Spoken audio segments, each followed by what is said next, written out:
Bonsoir tout le monde, ici The Gentleman 14 et bienvenue à ce nouvel épisode du Double Tour.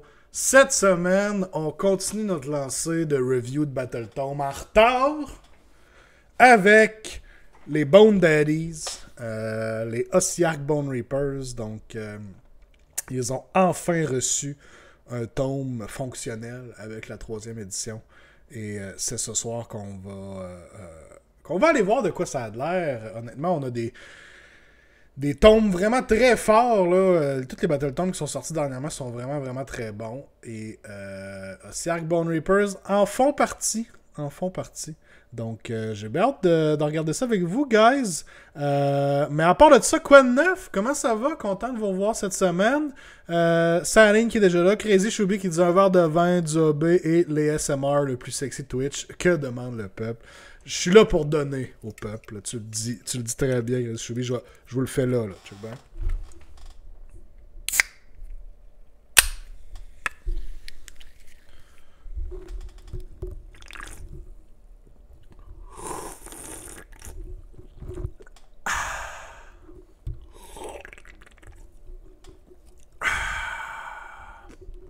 J'espère que ça vous aura plu. On part l'épisode en force avec un petit ASMR. Merci. Merci. Hello Wario qui est là et tout. Comment ça va? Quoi de neuf, guys? Est-ce que ça obéit de votre côté? Comment ça se passe? Hello Wario, j'ai finalement flanché. Je commence AOS. That's it!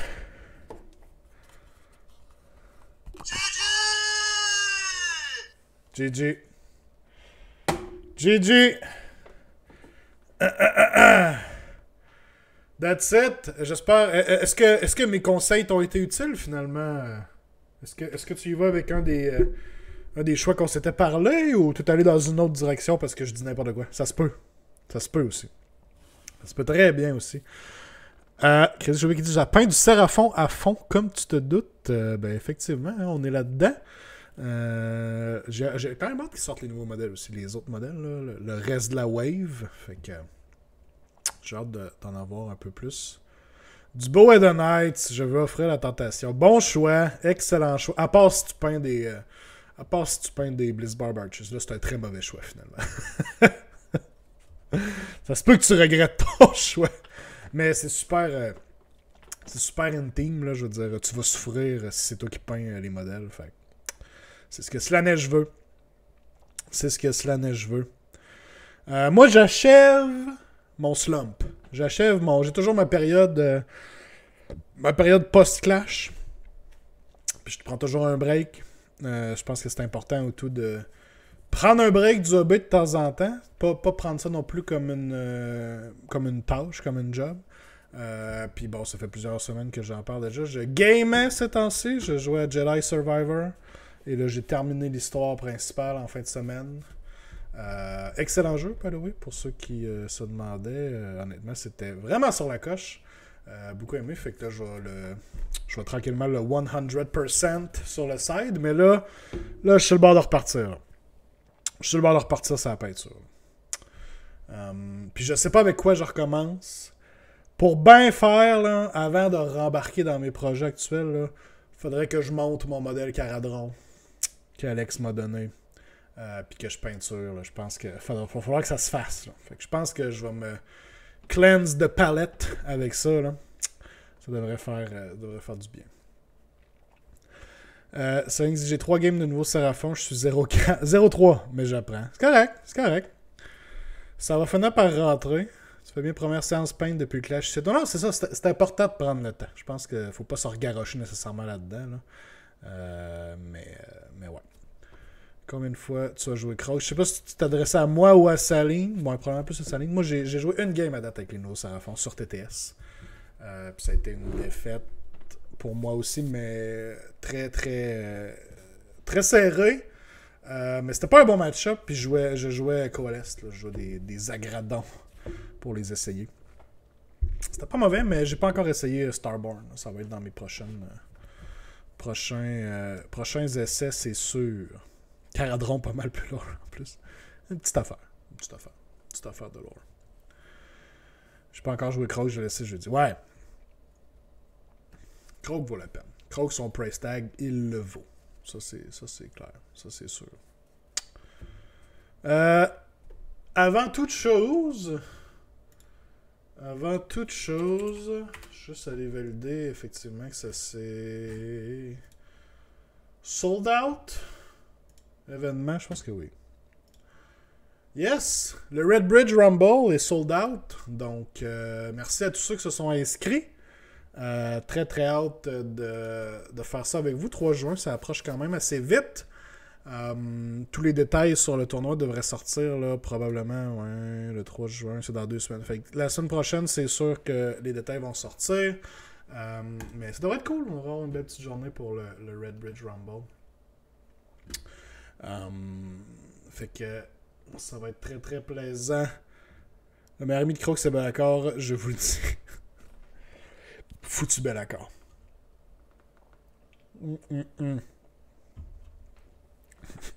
Au moins, on le sait en début d'Hero Phase si Croak fera rien, tu sais. Par contre, si tu rates ton 3+, là, la game est rough. La game est rough en tabarouette. Mais si t'as ton 3+, effectivement, Belacor est un bon compteur pour Croak. Le Croak. Alright, cool. Je me sens les fesses sinon. Ouais, c'est ça. T'as pas le choix. T'échappes pas le savon. Tu te sens les fesses. T'as pas le choix. J'ai pas d'autres annonces particulières. Moi, je serais pas là. Moi, je pourrais pas être là, mais je peux quand même le rappeler aux gens parce que je pense qu'il restait des billets, en fait. Dude 56 avec le follow. Bienvenue. Merci d'être là. Je pense qu'il reste des billets pour ceux qui sont dans le coin de Québec. Ouais, le Game Day du 27 mai. Au Bastion, il reste 5 billets. Fait que pour ceux que ça pourrait intéresser, un petit Game Day toujours plaisant. L'occasion parfaite de se remettre un peu au jeu suite à un gros événement comme le Clash. Puis d'après moi, ça va être pas mal le dernier Game Day avant la prochaine saison. Là. Le GHB s'en vient assez rapidement. Je sais pas si ça va être début, mi ou fin juin, mais d'après moi, ça va être en juin. Fait que ça s'en vient assez vite. OK. On est là pour parler de Bone Daddies, right? Jasons-en des Bone Reapers. On a-tu des joueurs Bone Reapers dans le chat? Des Boners, on parlait des Boners. Est-ce qu'il y a des joueurs Bone Reapers dans le chat? Moi, j'ai été un joueur Bone Reapers pendant une courte période de temps. Oyad29, yes sir, alright. Tigidou, on en a un. Tu pourras peut-être me dire ce que t'en penses, toi aussi. J'ai été joueur Bone Reapers pendant une courte période de temps. J'ai eu une armée. C'était l'année passée, en fait. Là, je l'ai plus maintenant. Et puis... hey, salut Tony, comment ça va? J'en avais déjà parlé un peu, mais le livre qu'on avait, malheureusement, c'était... je veux dire, c'était très cool quand le livre est sorti en 2e édition. Par contre,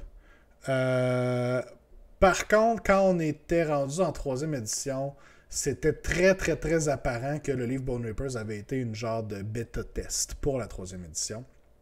Parce qu'on retrouvait beaucoup de leurs choses qui fonctionnaient comme eux avec dans les core rules finalement de la 3e édition.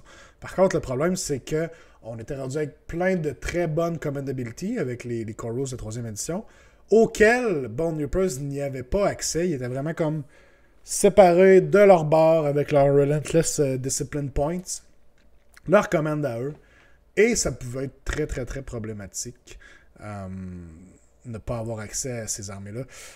On était vraiment en présence d'une armée qui fonctionnait plus ou moins bien avec la nouvelle édition. Puis je sais qu'on avait quand même eu des résultats vers la fin de vie du livre, là, mais il avait fallu pivoter un peu dans des listes. Là, on voyait beaucoup des listes, genre 18 Stalkers. Là, c'était un genre de liste de spam comme ça avec un des Warskull qui faisait le plus de dégâts dans l'armée. C'était quand même capable de faire du dégât, mais il fallait que ce soit bien piloté, quand même. Et là, j'en avais parlé un peu l'année passée, mais j'avais très très hâte que les Bone Reapers aient leur livre de 3e édition, parce que ça allait enfin mécaniquement il allait avoir, en tout cas j'espérais qu'il allait avoir un livre vraiment plus in-line avec la nouvelle édition. Et je pense que c'est ce qui est arrivé un peu ici. Fait que, très content de ça, on va regarder ça. Oyal qui dit, je suis aussi plus connu comme étant le meilleur joueur Bone Splitters du Clash 2023. That's it. Moi aussi, moi c'est Xavier, mais je suis beaucoup plus connu comme étant Best Archaon au Clash 2023. Je suis vraiment content de ça aussi. C'est pas parce que j'étais le seul à avoir amené le modèle qu'il y avait nécessairement un problème là-dedans. Mais quand même, je pense que PL, pourquoi il n'y a pas eu de médaille Best Archaon, je comprends pas. En tout cas, je suis un peu déçu. Prochaine fois, je vais essayer de pas perdre ma première game. Ça devrait peut-être mieux aller pour les médailles pour moi. OK. Je me rembarque pas là-dedans. Je me rembarque pas là-dedans. T'en avais une, tu l'as perdu. C'est ça, je l'ai cherché, je sais. Je suis très, très, très, très conscient de ça. J'ai changé le... By the way, juste avant qu'on embarque dans le livre, j'ai changé le sub-goal. Gamer, c'est toujours un piège. Surtout. Ça commence à être une malédiction de mon bord, puis il faudrait pas que ça réserve.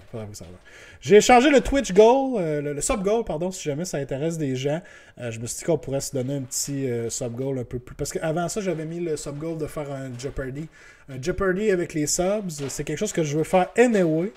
Même si on n'était pas rendu nécessairement à 30 subs. Puis le chiffre 30 subs, c'était quand même. Ça datait quand j'avais plus de subs que ça. Fait que je me suis dit, on va se mettre un Twitch goal plus atteignable. Fait que à 20 subs, Twitch chat, vous choisissez c'est quoi le prochain modèle que je peins. That's it. Je me suis dit, faut que je me pousse à peindre un peu plus. Fait que ça va être votre choix. Puis les règles, ça va être genre, faut que ça soit un modèle dans une faction que je possède, mais ça peut être un modèle que je ne possède pas. Pas obligé d'être un modèle que j'ai sur le plastique, l'autre bord. Ça. Fait que ça va être ça. On va voir ce que ça donne. Écoutez, guys, si jamais ça vous tente d'encourager le channel, c'est toujours très apprécié et je vous donne plein de becs partout. Plein de becs. Des Zangar Enlighten. Ouais, ça pourrait effectivement être les prochains. Ça serait très nice. Des petits Zangar Enlightened on foot qui vont arriver bientôt chez nous. Gracieuseté de Black Market Hobby, guys. Si vous avez des besoins en termes de 3D print, allez faire un tour sur l'Instagram de Black Market Hobby. Du beau stock à faire printer avec Tony. OK. Bone Reapers. Allegiance Abilities. Ça va prendre une liste, une genre d'incentive. J'espère que ça va être peinture on stream. Oui, clairement. Clairement, ça va être peinture on stream. C'est sûr. OK. Bone Reapers. Allegiance Abilities. Alright. On passe ça. Donc, on a du faction. C'est tel que tel. Ranks Unbroken by Descent. Bone Reapers ne prennent pas de Battle Shock. C'est la même habilité qu'ils avaient avant. C'est très fort comme habilité. Donc, très solide à ce niveau-là. Super. Deathless Warriors. Toutes les Bone Reapers ont un ward de 6+. Super. Ils avaient fait la même chose avec Flesh Eater Courts. Ils ont fait la même chose avec Night Hunt. Fini les histoires d'être dans une bubble d'un héros ou... Bone Reapers, il fallait qu'il soit dans une bubble du Hekatos, là, du leader de la unit, mettons. Là. Terminé à ce niveau-là, bien plus simple. Tout le monde a une ward à 6 pouces. Je veux dire, de ward de 6 plus. Fait pas mal plus de sens. OK. Netherite Weapons, ils sont allés chercher un des traits dans le fond des weapons qu'on avait sur certaines units et ils l'ont donné à toute l'armée. Donc, dès qu'un hit roll de 6, dans le fond, c'est les 6 qui explosent. Ça devient 2-8 au lieu d'1. Par contre, ils viennent vraiment mentionner que ça n'a pas d'effet sur les montures, à moins que le contraire soit dit, finalement. Super. Très bon comme habilité. Les 6 tweets qui explosent. Alright. Je le prends. Relentless Discipline. Et c'est là qu'on arrive dans le bout où on est allé changer la mécanique. C'est terminé les Relentless Discipline Points. Maintenant, on joue comme tout le monde. On a des command ability. On a des command points, je veux dire. On a beaucoup de command points et ils sont allés créer des command ability propres à eux. C'est parfait comme ça. On va les voir dans la page d'après. Mais ça veut dire aussi que maintenant, ils ont enfin accès à toutes les command abilities normales. Right? Je suis pas en train de dire n'importe quoi. You can use OCR commands in addition to any other command abilities that you can use. Exactement. Donc, c'est fini! Rater ses charges parce qu'on peut pas relancer la charge avec la commande. On n'avait pas accès à Redeploy. On n'avait pas accès à, Unleash Shell, c'était plus ou moins cool. On n'avait pas accès à All Out Attack. On avait d'autres manières. On n'avait surtout pas accès à All Out Defense.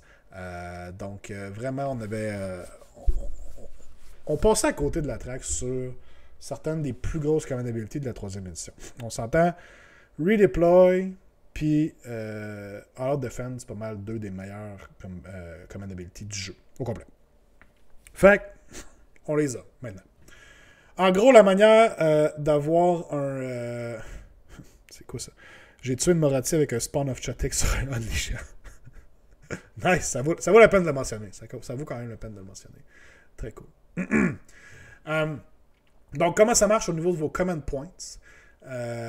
Lorsque vous recevez des command points comme tous les autres, ça veut dire un pour mon général, si je suis premier à être dans le round, 2 si je suis deuxième, finalement. En plus de ça, vous avez des extra command points ici et ces effets-là sont cumulatifs. Ça veut dire que s'il y a 3 units sur la table de Bone Reapers, vous avez un command point de plus. S'il y en a 5, vous en avez 2 de plus, donc un total de 3 de plus. Et s'il y en a 7, vous en avez 3 de plus, donc un total de 6 command points de plus. Donc au début de la game, généralement, si vous avez plus que 7 units, puis mettons que vous êtes le deuxième à jouer, vous allez vous ramasser avec 9 command points. Quand même. C'est pas rien, quand même. Fait que vous pouvez utiliser en masse de command ability. Mais là, qu'est-ce qu'on va faire avec tous ces beaux command points-là? Ben, c'est ça ici. Les OCR commands, ils viennent quand même préciser aussi OCR commands and command abilities that either appear on the wall scroll. Non, pas ça. In addition, the restriction that you cannot use the same command ability more than once in the same phase does not apply to OCR commands. Ça veut dire que ces command ability-là, vous pouvez l'utiliser plus qu'une fois dans une même phase. Puis ils viennent quand même préciser dans la Designer's Note que vous pouvez pas bypasser la règle d'un modèle, une unit ne peut pas issue plus qu'une commande ou ne peut pas receive plus qu'une commande par phase, mais au moins ça veut dire que vous allez pouvoir donner une commande sur cette unit-là, une commande sur l'autre unit là-bas, tu sais. Vous allez pouvoir les utiliser plusieurs fois quand même sur des units différents. Les fameuses OCR commands, on en a plusieurs qui reviennent, et on en a des nouvelles. Donc, Reform Ranks, une des nouvelles, très très bonne. Il y a beaucoup de ces commandes-là qu'on est allé chercher dans les sous-factions qu'on avait, parce que clairement, les sous-factions ont été simplifiées un peu avec tous les livres de la 3e édition. Donc, on est allé récupérer les command abilities qui étaient dans les sous-factions par le passé. Donc, Reform Ranks, c'est ça, dans la Movement Phase, la unit peut Retreat and Charge. Nice. Très cool. Unstoppable Advance. Plus 3 de move. Très cool, on l'a encore, très bon. Ragnarok Construct. Vous allez pouvoir healer des 3 wounds ou ramener des 3 modèles comme Bind Words of Wounds, là, en tout cas, peu importe, sur une OCR Bone Reapers unit à la fin de votre movement phase. Par contre, vous devez être à plus de 3 pouces de toutes les ennemis units. C'est un petit bonus, c'est nice. Counter-Strike, à la fin, en fait, c'est dans la charge phase ennemie, après qu'une enemy unit a fini un charge move.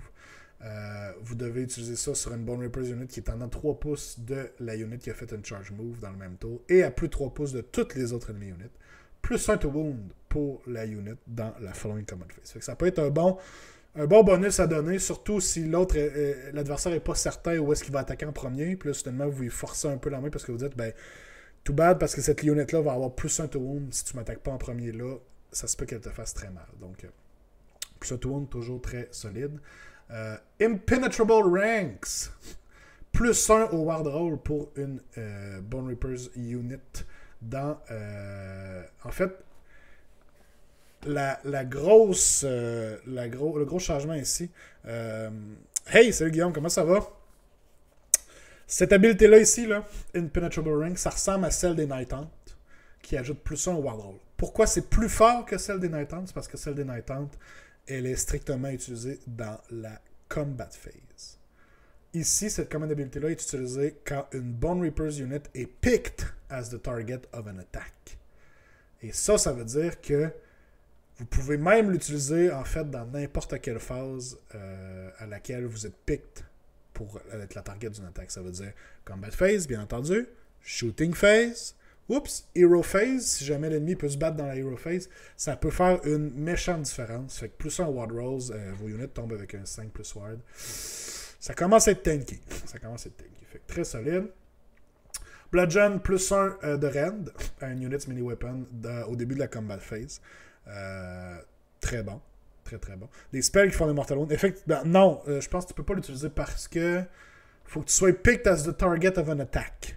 Si tu te fais picked as the target of a spell, c'est pas la même chose qu'une attaque qui va te targeter. Fait que, tu sais, oui, ça peut te protéger peut-être contre des mortels parce que c'est juste à la fin de la phase. Par contre, faut que tu te sois fait picked par une attaque avant. Là, ça serait faisable, mais il faudrait que tu aies été picked par une attaque. Bludgeon plus un drain, très solide, c'est l'habilité qu'on avait dans Petrifix. Unflinching Coordination. Dans le fond, c'est qu'il y a un héros qui peut pull in une unit pour se battre tout de suite après.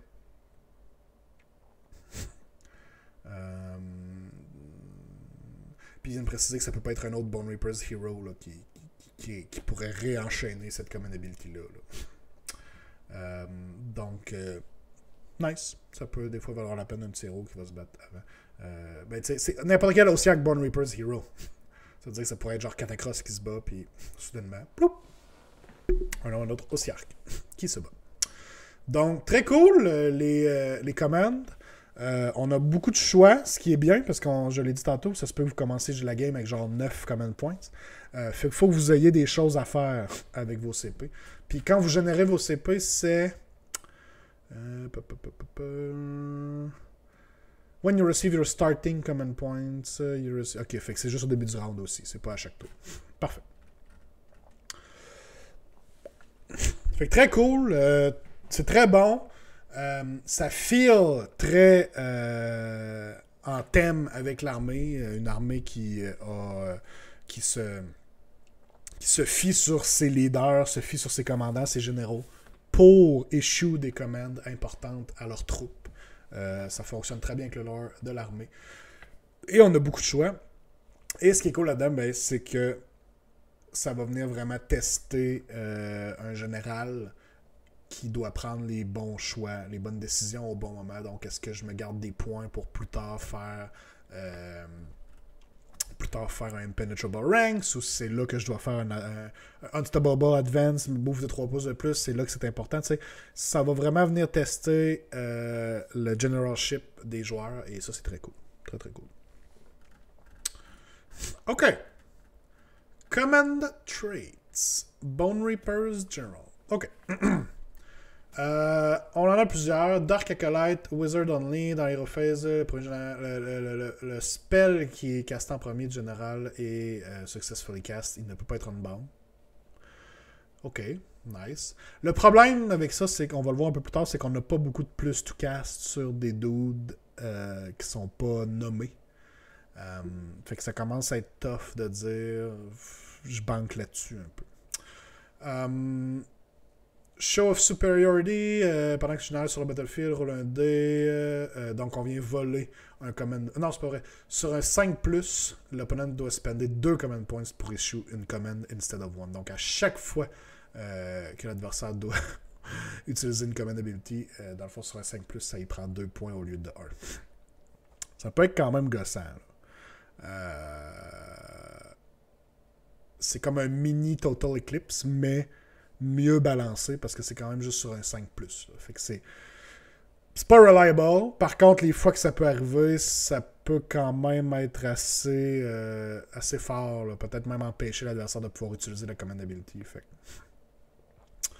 Mighty Arcane, on ignore les Negative Modifiers pour les save rolls. Ça veut dire qu'il peut quand même se donner des plus 1 de save, mais il ne pourra pas avoir de rend qui l'affecte. Très bon. Crafted from Beastbone, après que le général soit battu pour la première fois. Au début de chaque battle round, plus 1 attaque caractéristique du General Weapon pour le reste de la bataille. L'effet est cumulatif. Ok, on a des petits héros. Je suis pas certain que nos héros veulent nécessairement aller en combat tant que ça. Ça peut être intéressant. Aura of Austerity, moins 1 hit roll et wound roll pour les attaques made with missile weapons that target friendly Osiak Bone Rippers, wholly within 12. Pas mauvais. Pas mauvais. C'est sûr que c'est très versus le shooting. Moins 1 to hit, moins 2 wound, c'est quand même très fort, mais c'est sûr que contre des armées, ça fera pas grand chose. Mais si vous avez vraiment peur du shooting, ça peut être une manière de vous protéger. Et finalement, Diversionary Tactics, moins 3 aux charge rolls pour des enemy units qui essayent une charge en dedans 12 pouces du général. Je pense qu'on a notre gagnant. Je pense qu'on a notre gagnant ici. Moins 3 aux charge rolls. C'est très très fort comme debuff. Soudainement, vous pouvez complètement screw up des charges. Personnellement, moi, c'est ce que je runnerais. C'est ce que je runnerais. Sur un général qui veut quand même s'avancer avec ses troupes, là, c'est une excellente façon de protéger ses troupes alentour de lui. Très, très fort.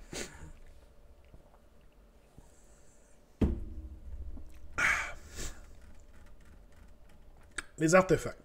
OK. Bone Reaper's Hero, donc pour tout le monde. Load of Saturation, plus 1 ward roll pour le bearer. OK. Marrow Pact, à chaque fois que le bearer fights after all these attacks have been resolved, you can heal up a number of wounds allocated to the bearer according to the number of wounds causés par les attaques. Non, on n'a pas vraiment des héros qui veulent tant que se battre. Mindblade, the end of the command phase. Empêcher des heroic actions à un héros si vous y avez fait un wound pour le reste de la bataille. Très situationnel, honnêtement. Guillaume qui dit... Un spell qui ne peut pas être unbind, c'est quand même assez hot. Oui, il n'y a pas de bonus to cast, mais plusieurs spells ne sont pas durs à caster. Hashtag end the spell. Effectivement, ça peut être très nice. Je pense que c'est sûr qu'on joue avec les dés, veut pas. Mais honnêtement, dans tous les common traits qu'il y a là, ça dépend un peu ce que vous cherchez. C'est sûr que si vous voulez jouer les Endless Spells, tout ça, ça peut être très très bon avec ça. Diversionary Tactics reste probablement mon numéro 1. Puis j'ai pas Mighty Arcane. Juste le fait de s'immuniser au rend peut être quand même très très bon pour le général aussi.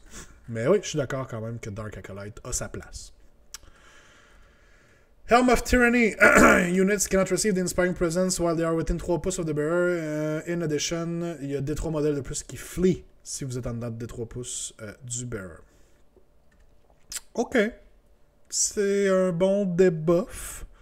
Ça peut être un artefact intéressant à les mettre sur quelque chose qui veut se rendre au combat, mais encore là, nos héros vont généralement rester plus en arrière. Maintenant, sur les mortisans seulement, donc nos casters, Lumen Sight sur les Soul Reaper, moins haut hit roll et wound roll pour les target et le bearer, while they are within 3 pouces of enemy units, non. Helm of Tyranny plus Orgas combo, ouais, ça peut commencer à être tannant un petit peu, effectivement. Plus Dark Acolyte. Il y a aussi un des Endless Spells qu'on va voir de Bone Reapers qui peut être intéressant, si je me trompe pas avec ça. La Artisan's Key sur un Bone Shaper. Sur un 3+, vous pouvez utiliser 2 units within 6 pouces pour être affecté au lieu de 1.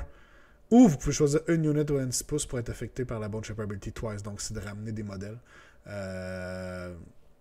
Ok. Not bad. Soul Mason, à chaque fois que le bearer cast un spell qui est pas unbound, plus 1 au caractère caractéristique du bearer's Ossified Claws. Soul Mason, c'est son trône, dans le fond, les Ossified Claws, si je me trompe pas. Pas tant hot. Et la Gotizar cartouche, plus 1 wound roll pour les attaques faites les melee weapons pour les Bone Reapers units wholly within 9 of the bear. Ossifactor peut être nice quand même, c'est le nouveau héros, là, on va le voir tout à l'heure. J'aime bien la Gotizar cartouche, plus 1 to wound est toujours très solide pour vos units. Donc, selon moi, c'est probablement le meilleur artefact, mais le Helm of Tyranny peut être intéressant aussi, si vous avez un héros qui s'en bat dans le tapon. Helm of Tyranny plus Orgasme plus Bone Tide plus Fuck Motion. Ouais, ça commence à être un bon combo, effectivement. Ok, Spell Lords. Donner un petit coup. Donner un petit coup.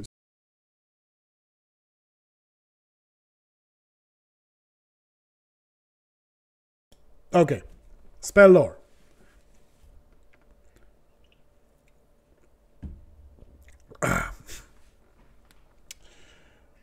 Petite mention. Ossiarch Bone Reaper's Wizard, incluant les Unique Units. Donc, une Unique Units comme Vok Martian, comme Arcane, vont avoir accès au lore. Quand même cool, ça, au moins. On est venu leur donner un spell très nice. Empower Netherite Weapons, casting value de 5, range de 24. On choisit une unit Bone Reapers wholly within range et visible. Les Netherite Weapons trigger sur un hit de 5+ au lieu de 6. Donc les 5+ explosent. Les 5 et les 6 explosent finalement. Très bon buff. Protection of Nagash, casting value de 6 à la fin de chaque phase. C'est la même chose, right? Ouais, c'est la même chose que Protection of Nagash était déjà. Donc, dès qu'on subit un wound ou une mortal wound qui n'a pas été negated et que le caster n'est pas slain, on peut le remove du battlefield et le setup à quelque part sur le battlefield à plus de 9 pouces des enemy units. Très bon spell, honnêtement, là, très fort comme spell. Soudainement, vous pouvez repositionner votre caster, peut-être le mettre en arrière, en arrière d'une... aller chercher un objectif... Spécification, pas quand tu subis une wound, cependant. Protection at the end of any phase, if any wounds or mortal wounds were allocated to the caster in that phase. Ah, at the end of any phase. Oh, ok. Mais c'est une bonne... je pense que c'est une différence, parce que je pense que dans le dernier livre, c'était dès qu'on subissait la wound, mettons à la fin des attaques de la unit. On se téléportait tout de suite. Fait que là, il y a quand même une chance de, par exemple, si c'est au shooting ou au combat, il y a quand même une chance que la unit meure avant de pouvoir se téléporter. OK. Quand même une bonne différence. Reinforce Constructs. Ou du faire très mal. Ouais, c'est ça, on a le temps de se faire très mal, peut-être. Spell de casting de 5, range de 18. On choisit une Bone Reapers unit wholly within range, visible au caster jusqu'à la fin de votre. Jusqu'à votre next hero phase, des units à ward de 4+ contre les mortels. Ça peut être intéressant. C'est un spell un peu plus situationnel. Je pense pas que ce soit nécessairement le premier spell que je prendrais pour un caster, là, parce que ça se peut que ça fasse pas grand chose. Mais bon, ça peut être intéressant de l'avoir dans sa poche. Drain Vitality, casting de 6, range de 18, une enemy unit within range est visible, -1 au hit rolls pour les attaques faites par cette unit et -1 au save roll pour les attaques qui targetent cette unit. Wouh! Wouhou! Méchant debuff là. Moins to hit, puis moins de save à cette unit là. Bread and butter. And butter, ouais, c'est ça. Très fort comme spell. Très bon spell. Un range de 18 quand même. Juste besoin d'être within range. Ça peut être un excellent debuff contre un hammer de l'autre côté. Très fort. Mortal Contract, casting de 7, range de 18. Une enemy unit within range et visible au caster. Pour le reste de la bataille, roulez un dé à la fin de chaque phase dans laquelle les attaques ont été faites par cette unit-là qui ont infligé du dégât sur les Bone Reapers unit. Sur un 3+, la unit souffre des 3 mortels. On peut pas. Dans le fond, c'est pour le reste de la bataille. Fait que c'est quand même très bon quand tu pètes aussi. Là, je veux dire, vous mettez ça sur un des hammers de l'autre côté et soudainement, à chaque fois qu'ils vont faire du dégât, ça se peut qu'ils se prennent des mortels. Ça se peut que ça rate, ça reste sur un 3+. Encore une fois, je pense pas que ça soit nécessairement le premier spell que je vais choisir. Mais ça peut être intéressant quand même à mettre ça sur une unit de l'autre côté. +6, ouais, +6, on va voir effectivement pourquoi +6. Soul Release. Casting value de 5. Les enemy reserve units and enemy summoned units cannot be set up within those of the caster. The range of the spell must be measured from the caster, even if ability would allow you to measure it from elsewhere. C'est la première fois qu'on voit un spell de ce type-là empêcher des summon, des reserve units de pouvoir être set up en dedans de 12 pouces du caster. Ça peut être... Encore une fois, c'est un spell super situationnel parce que contre certaines armées, ça changera rien. Mais, genre, moi qui jouerais Beast of Chaos contre ce spell-là, ça me gosse. Ça me gosse pas mal. Moi, je voudrais que mes Bulgars arrivent à 7 pouces de toi, là. Pas à plus de 12 pouces, là. Ça marche pas, là. Fait que, très intéressant qu'on aille... Qu'est-ce que vous en pensez, vous autres, chat? Un spell qui empêche... C'est la première fois qu'on a ce genre de spell-là, puis je pense pas qu'on ait une habilité dans le jeu non plus qui fait cet effet-là. D'empêcher une unit summonée ou d'empêcher une unit en réserve d'être placée en dedans de certains range pardon, du caster. Très cool.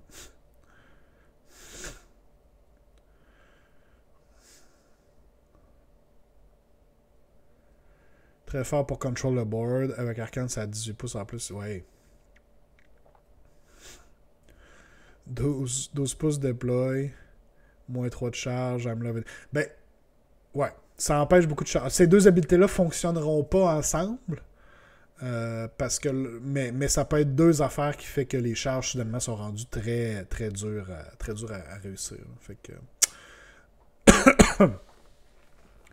ça peut vraiment venir screw up le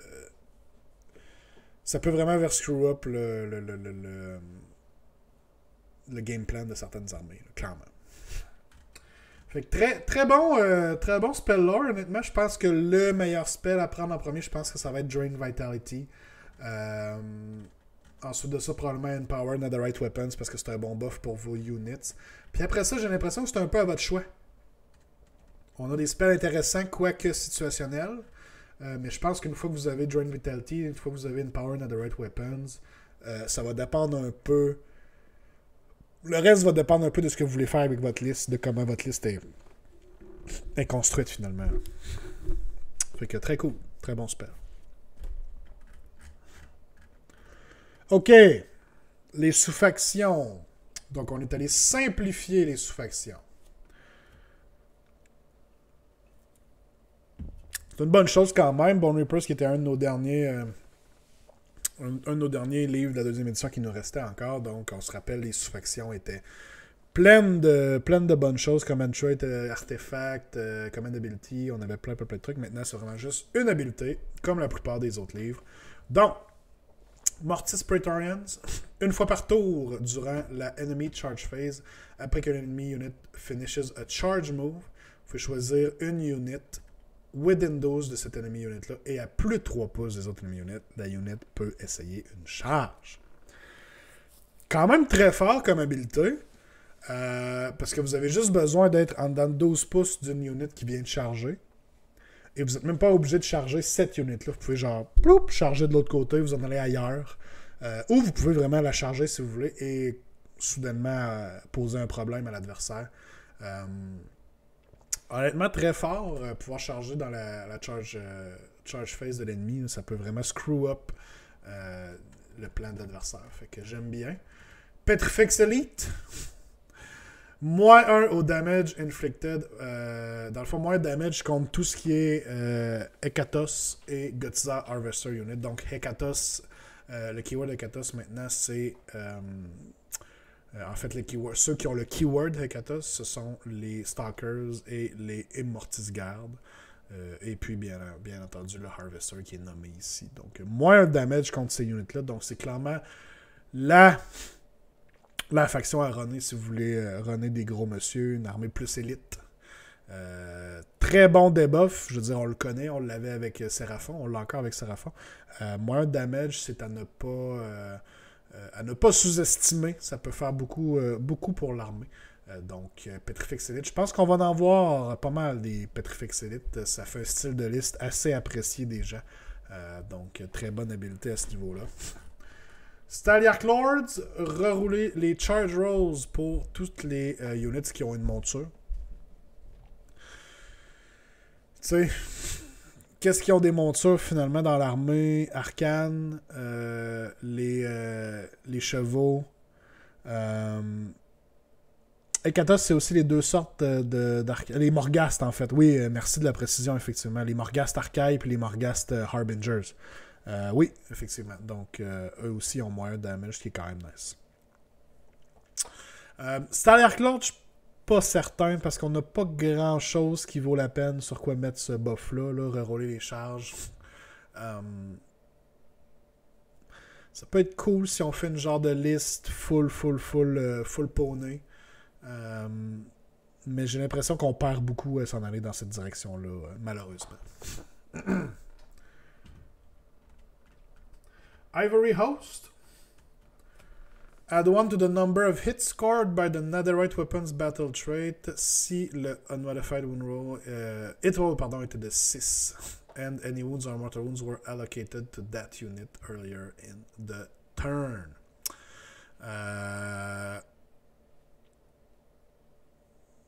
Si une saison vient et de focus qu'il y avait là. Ouais, effectivement, ça pourrait être intéressant pour eux. Effectivement. C'était bien parti. Mais soudainement, on a comme une.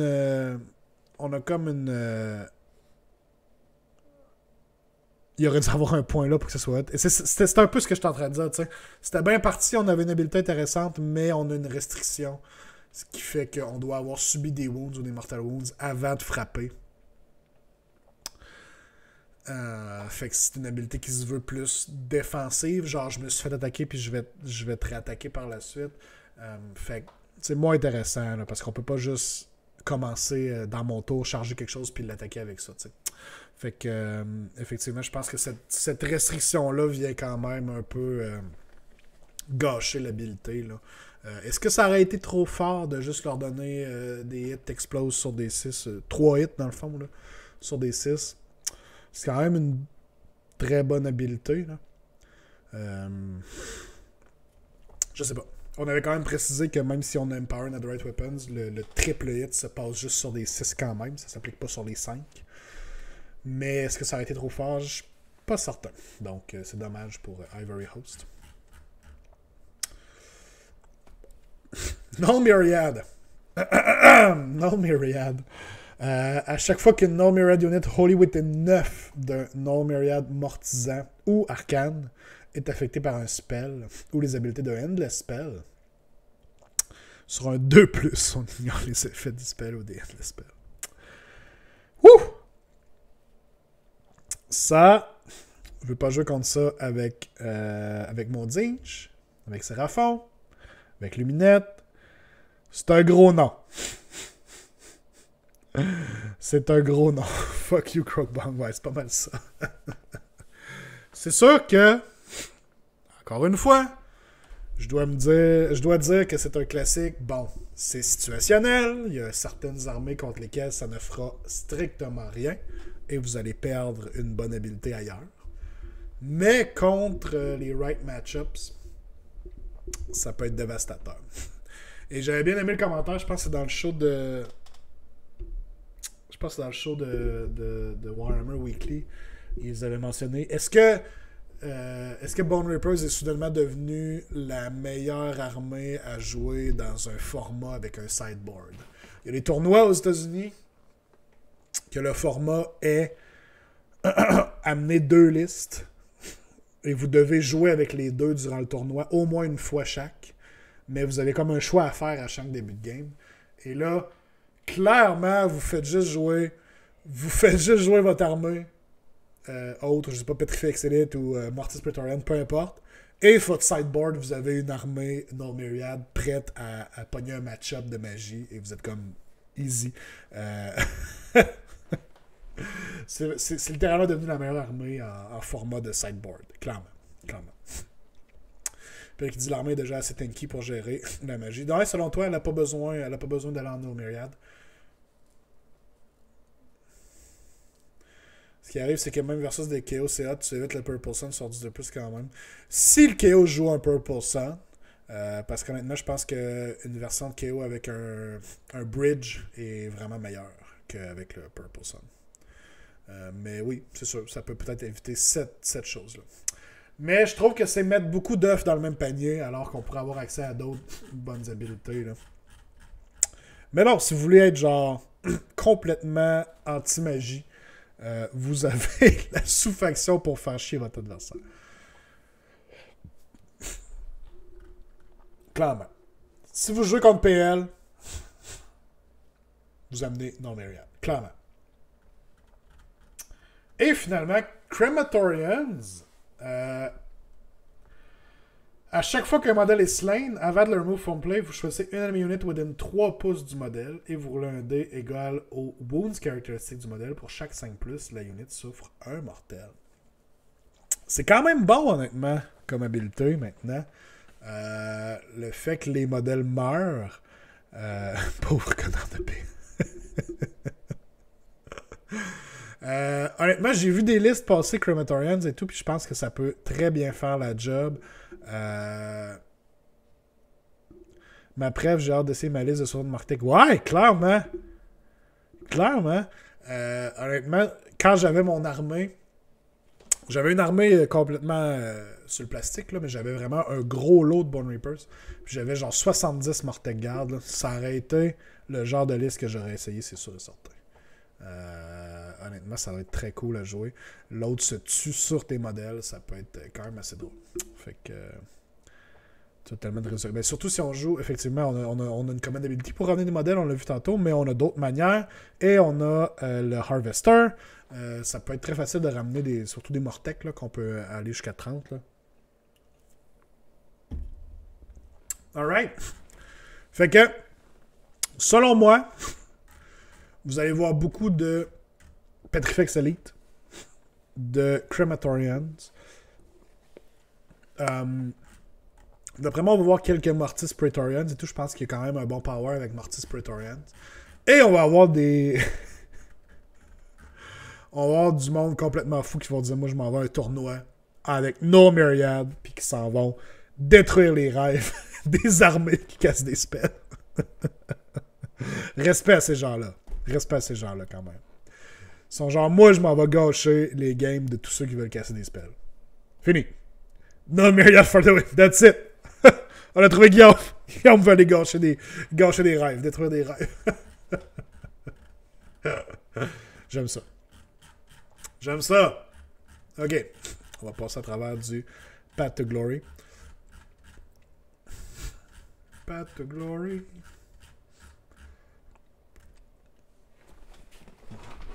Je suis pas là pour gagner, je suis là pour écœurer. Le bon mindset, ouais. Quand tu t'assumes, c'est parfait. C'est parfait. Okay, tu sais que mon armée ignorait ce version de plus, right? Ah, j'aime ça. Je propose que M. East ait un changement de nom officiel pour To Glory. Path to Glory. My God. On va y dire, on va voir ce qu'il en pense. OK, Grand Strats. Grand Strats, je les ai pas vus. Les grandes stratégies et les battles tactiques, je ne les ai pas vus encore. Fait qu'on va découvrir ça ensemble, guys. Grande stratégie. Scales balanced. When the battle ends, you complete this grand strategy if any friendly Mortec Guard ou Death Riders units from a starter army have the same number of models as they had at the start of the battle. Any friendly Mortec Guard ou Cavaliers Death Riders unit. Ça veut dire que n'importe quel unit qui vous reste, il faut qu'il soit à max strength. OK. Faut vraiment jouer plusieurs de ces units-là, parce que si on en a juste une ou deux, c'est très facile pour l'adversaire de les tuer. Textbook Conquest, when the battle ends, you complete the strategy if you control all the objectives on the battlefield. OK. Creation and Termination, when the battle ends, you complete the strategy if there are more friendly Mortisans than enemy heroes on the battlefield. Huh. Ça dépend toujours de votre liste combien de Mortisans vous allez jouer, c'est sûr. Ça peut être tough, mais... Pride of Ossia, when the battle ends, you complete 4 battle tactics. Ok. Hein? Qu'est-ce que vous aimez là-dedans, vous autres, Grand Strat? Textbook Conquest, faut vraiment comme aller all-in puis dire je vais gagner cette partie. C'est comme une win more. Là. Vous êtes déjà en train de gagner la game puis vous allez chercher votre Grand Strat. La plupart sont des si je win encore plus, ouais.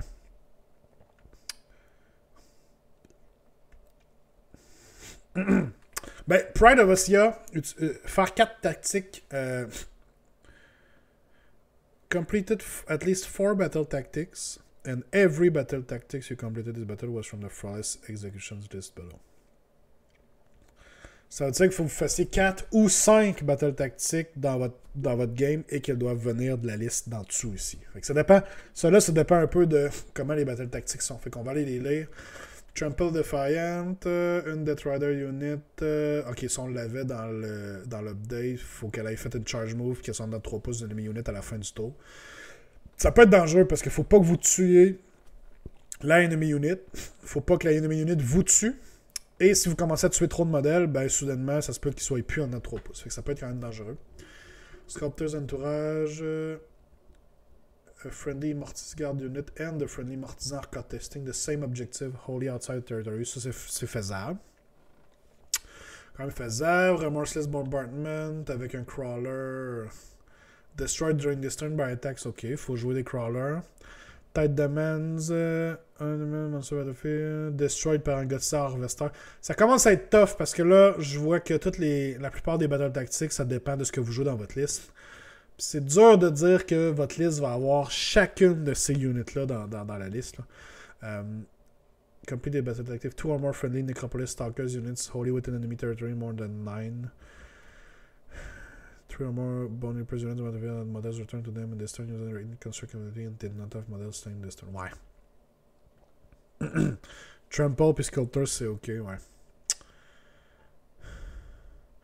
Ouais, c'est ça. Fait que finalement, Ossia c'est pas terrible. Fait que honnêtement, probablement que j'essaierais de faire un genre de... Les 3 sont faisables. Là. Textbook Conquest, Chaos Balance ou Creation and Termination. C'est des win more, mais peut-être que vous seriez mieux avec une Great Strategy du General's Handbook. C'est sûr que là, on les a en ce moment, mais il faut quand même penser que le General's Handbook va changer bientôt. Fait que ça se peut qu'on en ait des vraiment plus faisables aussi pour l'armée. Ça va rester à voir à ce niveau-là, mais Battle Tactics sont pas de temps facile, mais... Ok. Ossia Cohort. Ça me donne quoi ça? Un Unified. J'ai besoin de Commander. Un Commander, peut-être 2 Sub-Commanders. Des troupes. De l'artillerie, puis 2 monstres. Des monstres aussi, ok. At the end of the deployment, each unit is will be set up within 6 pouces of 2 or more units in the same battalion. C'est un genre de gros one-drop, I guess. Probablement que Battle Regiment est meilleur, right?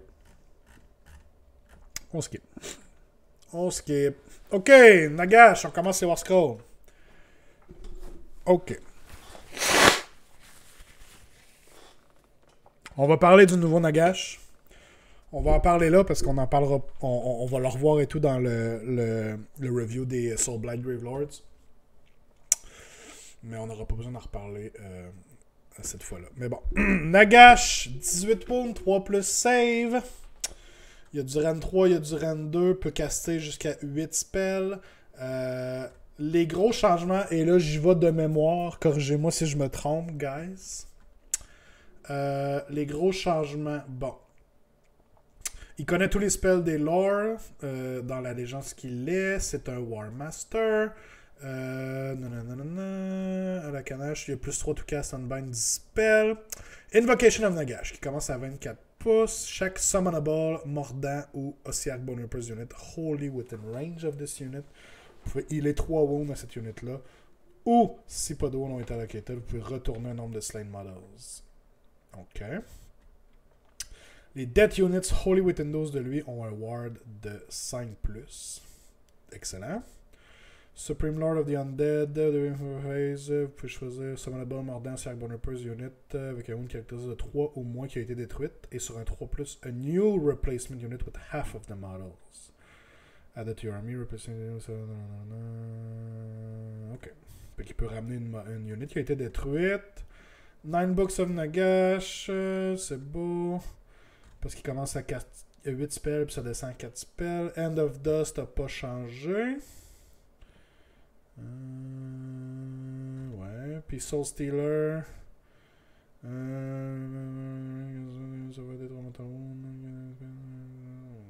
Puis il peut se aider avec Soul Stealer. Ok. Il ne peut plus spam Arcane Bolt. Effectivement, ce qui est quand même une bonne chose. C'est quand même un peu stupide qu'il puisse juste machine gun Nagash. Pour bien ramener une demi-unit, c'est cool, c'est la seule manière. Il est cher, hein, par contre. Il est combien? Il est genre 900 points. Hello? S'il vous plaît.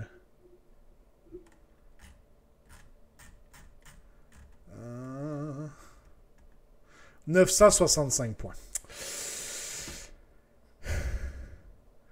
Est-ce que vous prenez Nagash pour 965 points? J'étais si proche.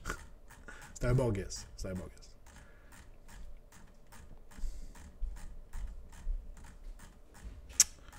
Honnêtement, je pense pas. C'est trop cher. Skip Bone Daddy, Teclis et Waymer. C'est trop cher. Il est cool, mais c'est trop cher. C'est vraiment malheureux, là. Mais je pense que c'est trop cher. Il y a de l'air le fun à jouer, par contre. Me faire une armée de dettes. Honnêtement, j'aimerais ça jouer Nagash. Ça serait cool. Un gros modèle à mettre sur la table, la moitié de tes points. Ça serait nice. Mais bon. Malheureusement, je pense que c'est un skip. En tout cas, pour les Bone Reapers.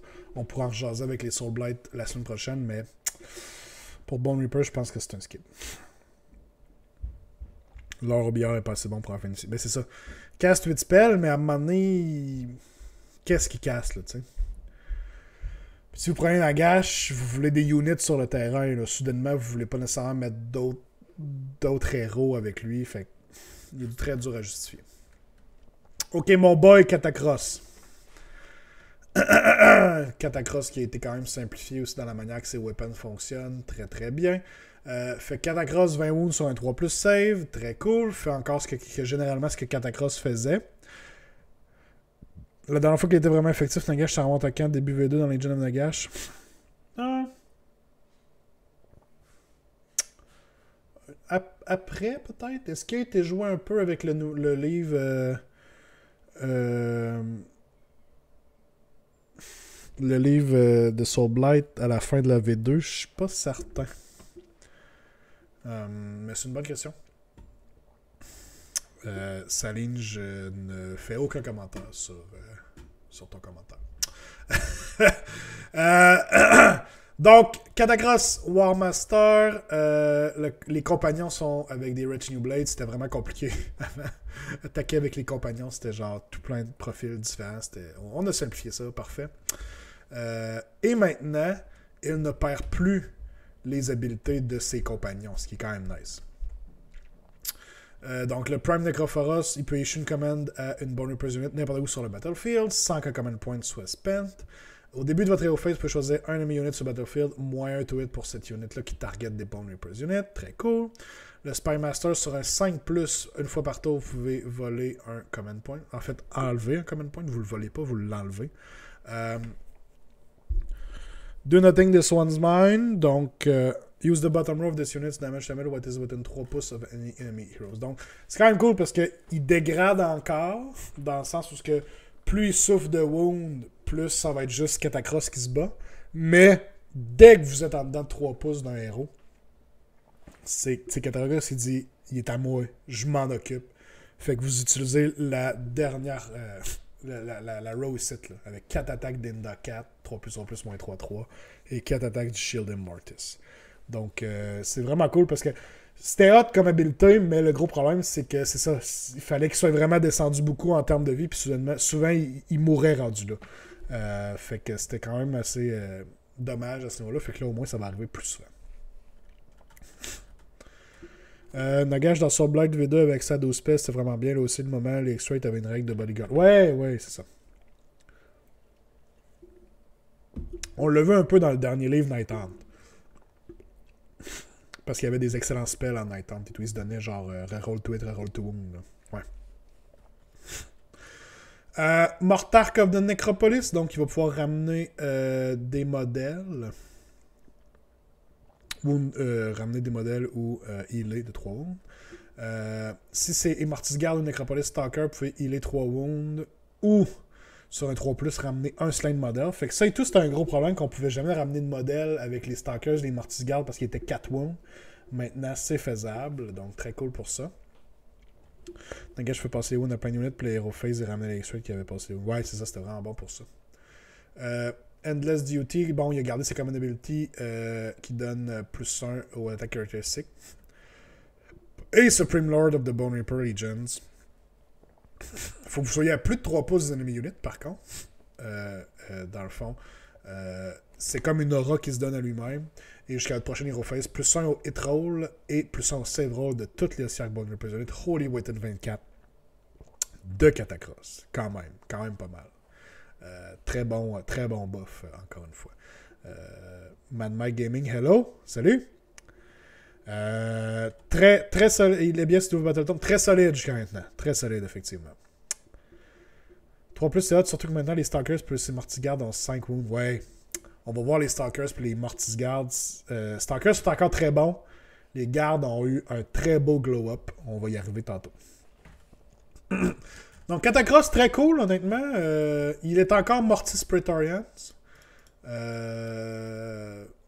Donc, il va... Tu sais, on dit dans un sens qu'il ne bénéficiera pas des Allegiance Abilities des autres sous-factions, mais en même temps, de laquelle il veut vraiment bénéficier, c'est toutes des habilités plus spécifiques sur certaines units. Fait on s'en fout un peu. Vous pourriez le jouer un peu dans la sous-faction que vous voulez. Puis, si je me rappelle bien, sa common ability était vraiment locked à des Mortis Praetorians. Maintenant, il peut quand même donner le +1 to hit et le +1 de save roll à n'importe quel Bone Reapers unit, peu importe la sous-faction, ce qui est quand même très bon. Là. Fait que maintenant, on peut encore plus le jouer dans une autre sous-faction. Puis le modèle est insane, honnêtement. Catacross, c'est juste incroyable. OK. Arcane. Crematorians. Non, c'est ça. Il roulera pas 20 des 6 quand il meurt parce qu'il bénéficiera pas de Crematorians. Parce qu'il est Mortis Praetorians. C'est un peu ce que je disais. Il pourra pas bénéficier de sa sous-faction. Arcane.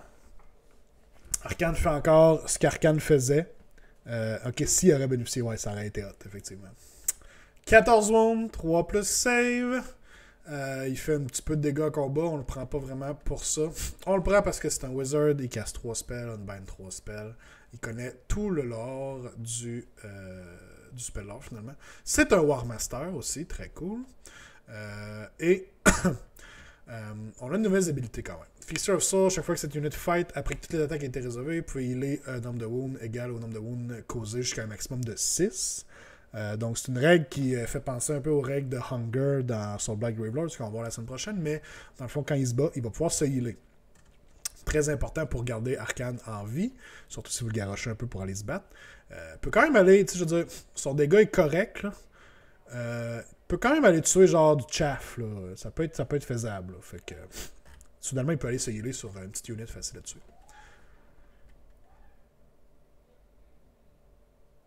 Ok, excusez, j'entendais j'entendais ma blonde en haut qui faisait des genres de what? Je comprenais pas. C'est bon. Je pense qu'elle était vraiment étonnée sur ce que Arcane pouvait faire. Genre. D'après moi, ça le stun. Et elle n'en revient pas. OK. Staff of Spirits. Add the Staff of Spirits value shown on its units damage table to casting, spelling, unbind rolls. Donc, il commence avec +2 to cast, +2 to unbind, +2 to dispel. Et ça diminue avec ses wounds. Plus 6 pouces au range.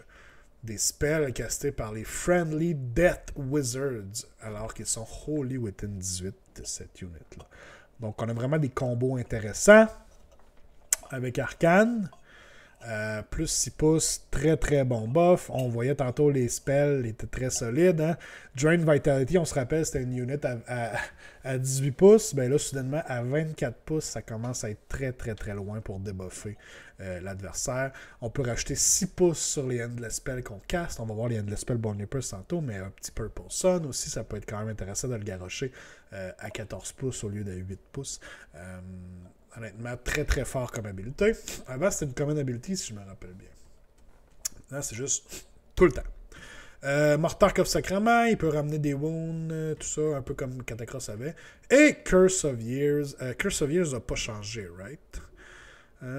This day.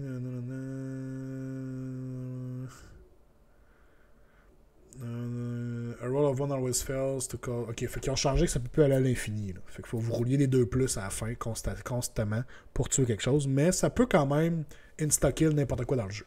Faut juste que vous soyez chanceux.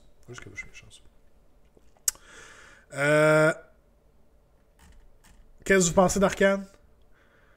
Honnêtement, je pense qu'Arcane va être un must. Je pense qu'Arcane est un auto-pick dans la plupart des listes Bone Reapers. Il apporte beaucoup à l'armée. C'est vraiment très fort avec ses habiletés. C'est un War Master. Il connaît toutes les spells. Il va bien les caster qui sont plus 2. Him or Catacross. Ouais, probablement pas les deux ensemble. Mais je suis d'accord. Là, lui ou Catacross, c'est des excellents choix pour commencer. Je pense qu'Arcane, la plupart du temps, va valoir plus la peine. Mais très solide. Très, très, très solide. Archcavalos Xanthos. 7 wounds, 3+ save. Il peut issue un command à une bonne opportunité sans que command point soit spent. Après qu'il ait fait une charge sur chaque 5+. Puis il move un 3, on s'en fout. Plus 1 damage characteristic s'il a fait une charge, fait qu'il tombe à 3+, 3+, moins 2, 3. Et Steal Their Breath. Seulement Martis Praetorian, vous pouvez donner plus 1 au Wound Roll alentour de lui. Et c'est un War Master. Effectivement. Et il est utilisable dans Null Myriad aussi. Là, ça vient de chercher ça en plus, Guillaume. Cavalos Xanthos. Ok. Oui, je comprends, tu parlais d'Arcane, effectivement. Xanthos, je pense qu'il souffre du même problème que c'est un name character, donc pourra pas avoir de common trait ou d'artefact. Il est locked in à Mortis Praetorians aussi. Personnellement, je suis pas un fan.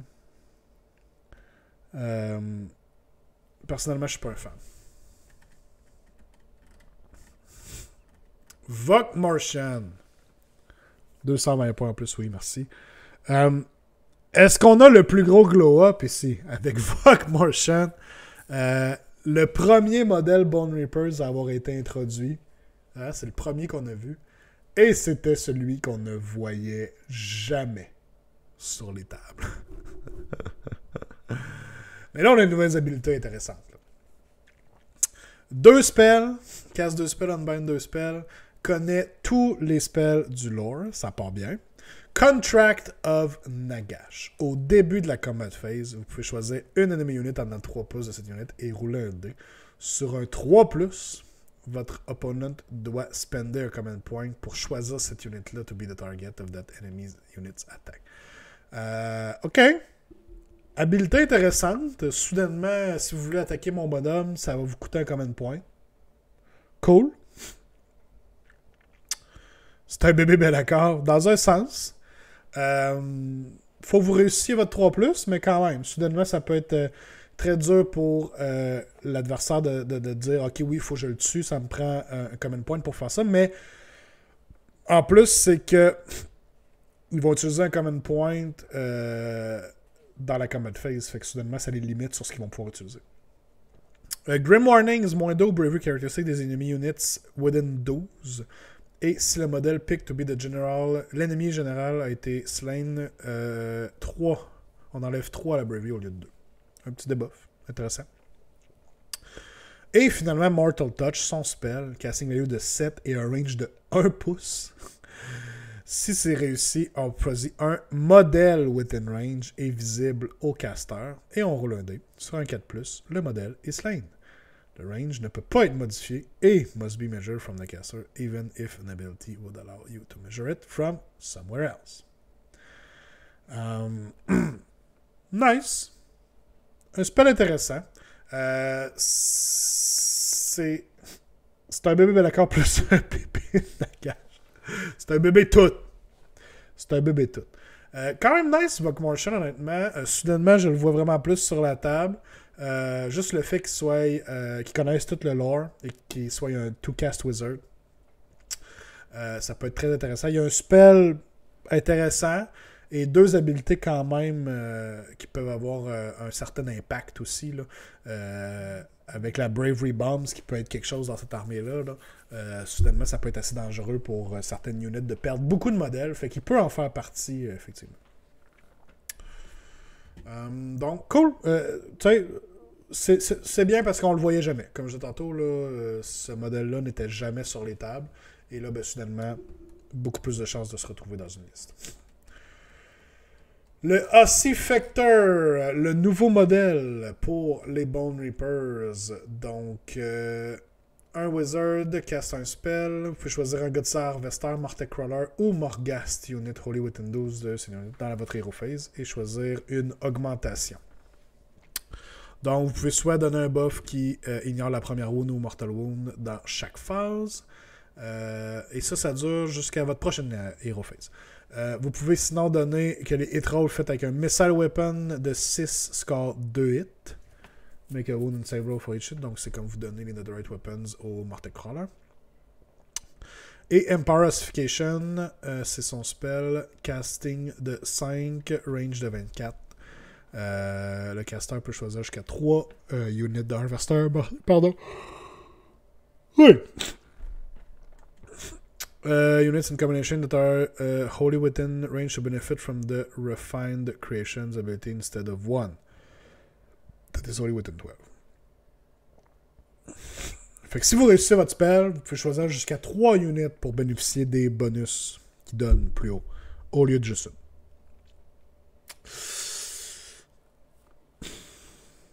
I guess que dans une liste... Ben, si vous runnez vraiment des crawlers ou des harvesters, sur les crawlers, le plus de dégâts, ça peut être intéressant. La première wound ou Mortal Wound negated pour les protéger. Surtout un harvester, je pense qu'il va être intéressant à protéger avec ça. Mais est-ce que ça vaut vraiment la peine d'investir dans un héros pour ça? Je me le demande. J'aurais pris des archers à la place. Ouais, moi aussi, effectivement. Je sais pas. Je sais pas si ça vaut vraiment la peine, honnêtement. C'est un gros sur celui-là. Je souhaiterais qu'une nouvelle unité ne soit pas si bonne que ça. La Godsa cartouche est locked pour lui, cependant. Ah, c'est vrai, c'est juste sur le Ossifactor. Puis la Godsa cartouche est vraiment bonne. Fait que j'imagine que vous allez jouer un Ossifactor la plupart du temps. Dans une liste de Crematorians, je le vois très bien. Là. Il se promène avec les Mortec, donne le plus to wound. Il peut protéger le Harvester avec son Negate One Wound.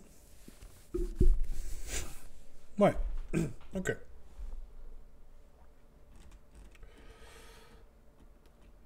Bone Shaper. Choisir une unit within 6 qui n'est pas une garde ou une Stalker's unit. Il est 3. Si c'est une garde, bon, il a la même habilité pour ramener des modèles. Donc, c'est pas mal sa job. Et son spell a un range de 18. Une unit within range. Il y a un spell anti-horde. Je pense pas qu'il y avait un spell anti-horde avant. Je pense que son spell c'était autre chose. Fait que ça peut être intéressant de l'avoir, effectivement, dans l'armée. Soudainement, avoir un spell anti-horde comme ça peut être quand même assez pratique. Donc, j'aime bien le Bone Shaper. C'est un petit héros qui coûte pas cher. Le Soul Mason, qui était un auto-include dans la dernière itération du livre parce qu'il était rendu au même point que les autres, mais lui c'était un two-cast wizard, fait que ça faisait genre zéro sens de pas le prendre. Il est sur son throne encore. Il connaît tout le lore. On aime ça donner ça à tout le monde. Tout le monde connaît le lore. C'est quand même nice. À la fin de votre hérophèse, vous roulez un dé. Sur un 1, il ne se passe rien. Sur un 2 à 5, il peut immédiatement caster Soul Guide encore une fois. Et sur un 6, il peut caster Soul Guide dès 3 fois. Ok. Un spell qui a casting value de 6 et un range de 24. Plus un to wound. C'est un bon spell. 3 Lore Master dans l'armée. Ouais, quand même, c'est ça. On le donne à tout le monde. And you get a Lore Master. And you get a Lore Master. Soul Mason est quand même ça coche encore. Soul Guide est un excellent spell. Le fait qu'on puisse le caster peut-être une fois de plus ou même des 3 fois de plus peut être quand même assez intéressant. Donc, plus un to wound, excellent. C'est encore très bon. Et le Soul Reaper. Skip. C'est malheureux, mais le Soul Reaper est le modèle qu'on ne voyait pas non plus sur la table. Et on ne le verra pas encore.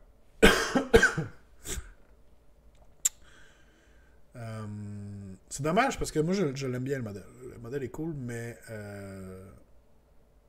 non. On skip. Totalement. Un gros skip. Next. OK. Mortec Guard. Quand même simplifier leur War Scroll. Vous avez encore les Blades, vous avez encore les Spears, vous avez encore les Great Blade en option. Ouais, c'est ça. Shield Wall, maintenant. Common Ability, ça peut seulement être issued par un Mortec Hekatos, donc le leader de la unit. Ignore les modifiers pour les save rolls qui target cette unit. Donc, les Mortec peuvent se donner Ethereal, dans le fond. Ils peuvent être sur un 4 plus save éthéré, comme Be'lakor. Mortec Guard sont rendus à... Faudrait que je me prenne les... faudrait que j'aille les points sur le side, ça irait mieux pour moi. 150, merci. Non, mais au lieu d'aller tout le temps chercher, je pense que je vais aller juste me les sortir une fois. Comme ça.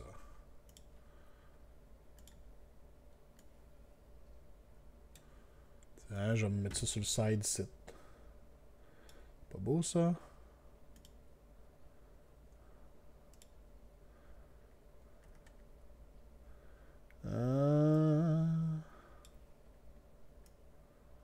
Ok.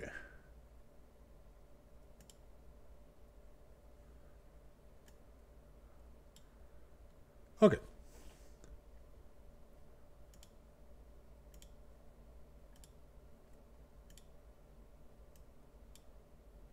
Good. Fait que pour 150 des Mortec,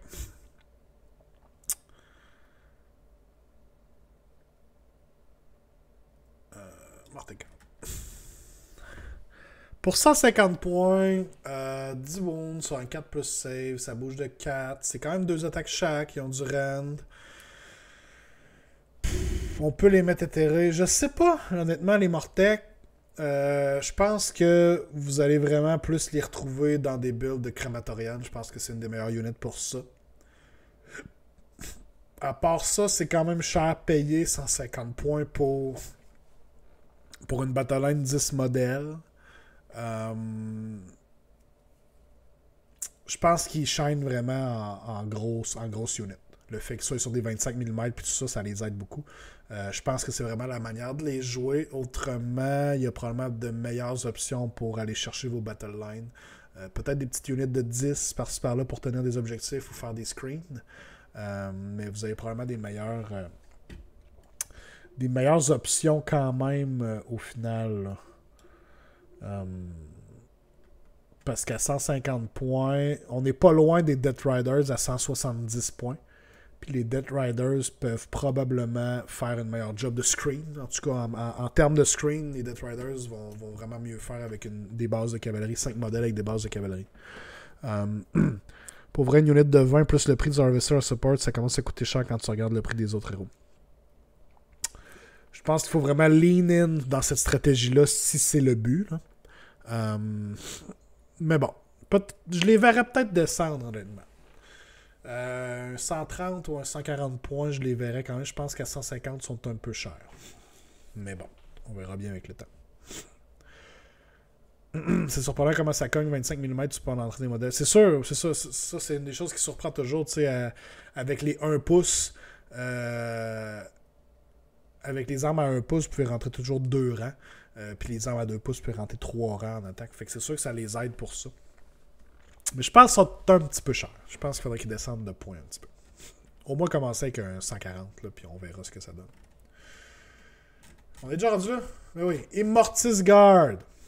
Surtout que tu veux beaucoup d'unités pour avoir tous tes CP pour plusieurs tours, donc souvent MMSU plutôt que des grosses POC. Effectivement, cette partie-là des Allegiance Abilities va vraiment venir favoriser plus de units dans l'armée pour avoir accès à vos command points. Je suis d'accord. Immortis Guard, est-ce qu'on a ici plutôt le plus beau glow-up du livre?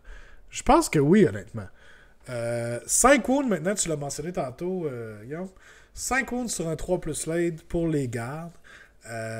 Maintenant, 3 attaques, 3+, moins 2, 2. Ils sont élites, donc peuvent se issue des commandes. Les Soulbound Protectors, si un héros en dedans de 3 pouces, ils peuvent prendre des wounds ou des Mortal Wounds sur un 2+. Donc, ils sont encore bodyguard. Et Crushing Assault, une command ability once per battle, après que cette unité s'est battue pour la première fois dans une command phase. La unité peut se battre une deuxième fois avec un Strike Last. Wouh! Et 3 Immortis Guard, ça coûte 200 points pour 3. Oui. Oui. Ils sont Battle Line aussi, effectivement. Ils sont Battle Line si le général est un mortisan.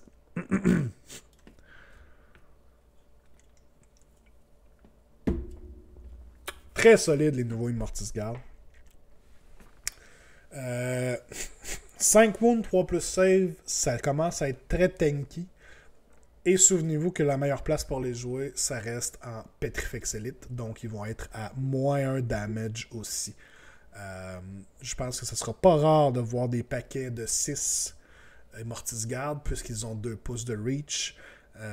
Bon, quand même être capable de faire beaucoup de dégâts, peuvent se battre 2 fois, sont très tanky. Honnêtement, cette unit-là est vraiment, vraiment très bonne avec le nouveau livre. C'est cool parce que les modèles sont vraiment hot, mais on les voyait pas du tout sur la table. Mais là, je pense qu'on va avoir des bons mix de Immortis Guard et de Stalkers qu'on va voir tantôt et tout. Ça commence à faire du dégât, veut pas, là. Parce qu'ils se battent 2 fois aussi. Là, fait que, puis ils ont quand même leur utilité de bodyguard aussi.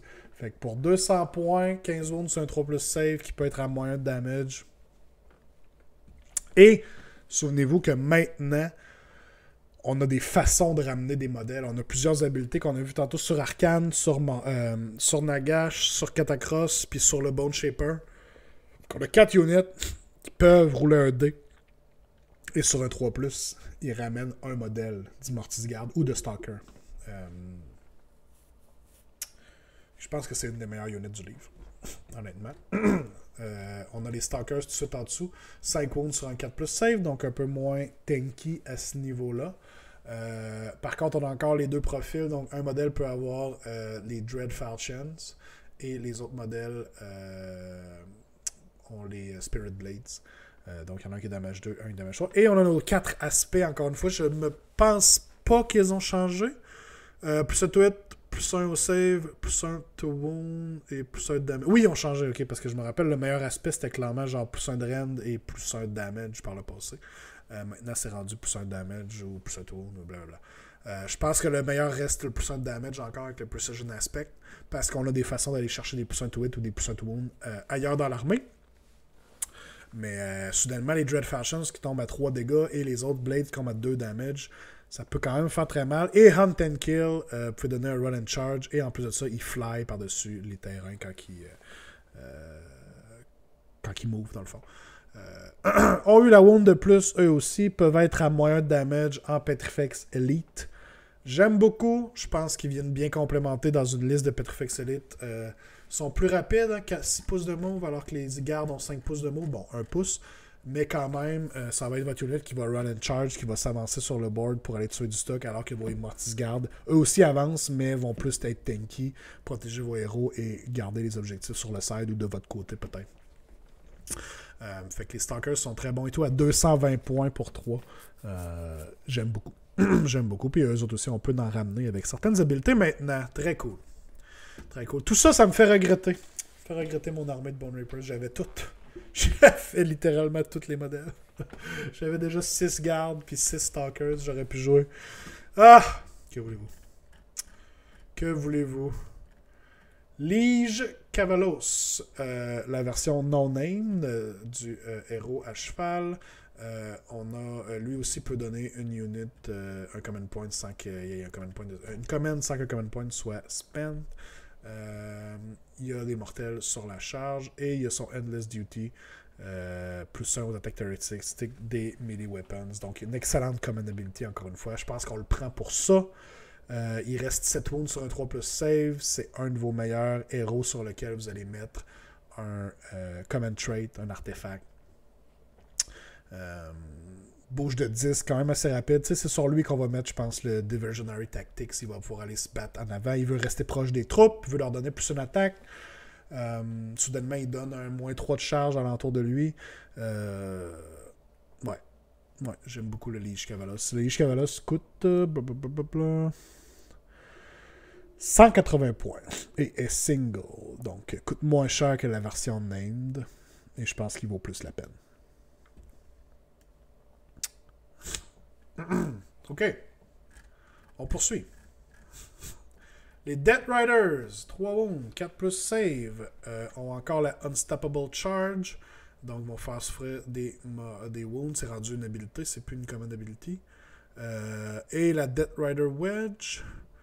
Ils peuvent passer par-dessus les. Ok, ça, passer par-dessus les modèles avec une caractéristique de 3. Parce qu'avant, la Unstoppable Charge, je pense que c'était ça qui était leur command ability. Pour 170 points, sont corrects. Les Death Riders me font pas triper. Ils coûtent cher en screen aussi. Je disais qu'ils peuvent être des bons screens tantôt, mais c'est sûr qu'ils coûtent cher à 170 points. Ça peut être des fast objective grabbers. Vous en voulez peut-être une en tout temps dans votre armée juste pour l'option de la battle tactique. C'est probablement leur plus grosse utilité, right? C'est un peu de ça que je parlais tantôt quand je parlais des Staliarch Lords, tu sais. On n'a pas les... Staliarch Lord donnait les rerolls aux charges à tout ce qui a une monture, mais... Les units avec des montures sont... sont mais, là, tu sais, je veux dire, on a eux, puis le Liege Cavalos, c'est nice, mais en même temps, je veux que ça bénéficie plus que ça, mon armée, fait. C'est bien dommage, les Death Riders. Je pense qu'on en prend une unit pour la battle tactique et on skip le reste. Peut-être une meme list avec juste des Cavalos pour faire des mortels sur la charge. I guess, tu sais, c'est... Vous lancez un dé, c'est une charge d'ogre, tu sais, c'est votre unmodified charge roll, mais c'est sur chaque 5+, vous souffrez une mortelle. Ouais. Tu joues des Black Knights dans ce temps-là, effectivement. En crématorian et mourir après. Leur seul job, c'est de charger, faire des mortels, puis mourir, faire des mortels. Hein, I guess. Fait que c'est vraiment comme tu disais tantôt, regarde. Une petite meme list, ça pourrait le faire peut-être. On poursuit. Le Mortek Crawler, qui a eu quand même un bon changement au niveau de la façon qu'il fonctionne. Donc c'est 12 wounds, 4+ save. On a encore un range de minimum 6 pouces, donc on peut pas tirer ce qui est en bas de 6 pouces. Attaque de profil, de mêlée, on s'en fout un peu. Et là, on a 3 missile weapons. On a le Cauldron of Torment, on a le Necrotic Skulls, et on a le Cursed Steel. Donc, Dread Catapult. Each time this shoots, choose either the Cauldron of Torment, Necrotic Skulls ou Cursed Steel Weapon characteristic for all the attacks. Et Deadly Barrage, after this unit shoots, roll dice for each enemy unit that was targeted by this unit's attack in that phase. Add to the roll that was targeted by all this unit's attack in that phase. On a 5 plus, the strike last effects applies to that unit until the end of that turn.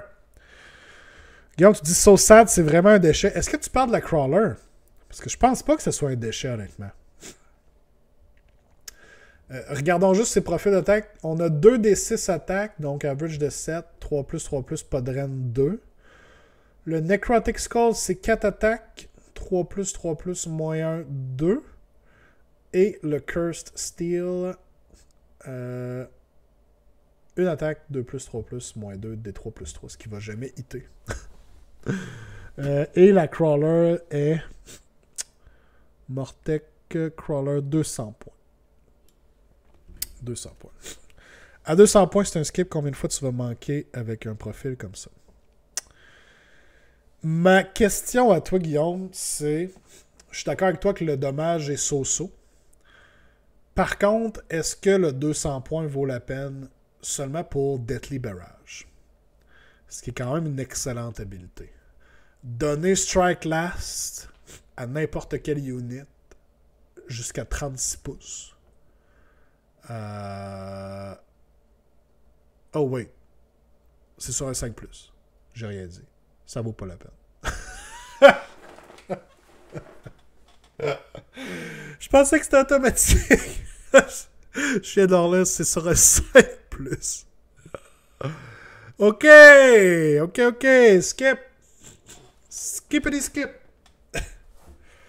C'est plate, là, parce que c'est vraiment un beau modèle, la Crawler. Très cool. Je comprends mais à quel point les OBR ont abonné ça. Si tu regardes toutes tes attaques de tir sur une cible, tu tombes sur un 3+, plus 2 au dé. C'est mieux, mais ça reste sur un jet de dé. Si ça avait été automatique, honnêtement, donner un strike last à quelque chose, ça aurait pu être insane.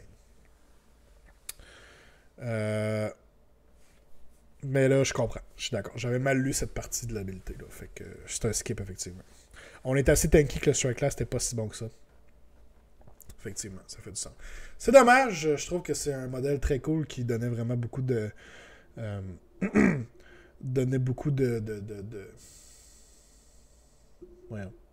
D'identité à l'armée. C'est quand même une des seules armées avec une grosse catapulte comme ça. Fait que... c'est triste. Très triste. RIP. Ça va me prendre des F dans le chat pour la Mortec Crawler. S'il vous plaît, press F in the chat pour la Mortec Crawler. RIP. OK.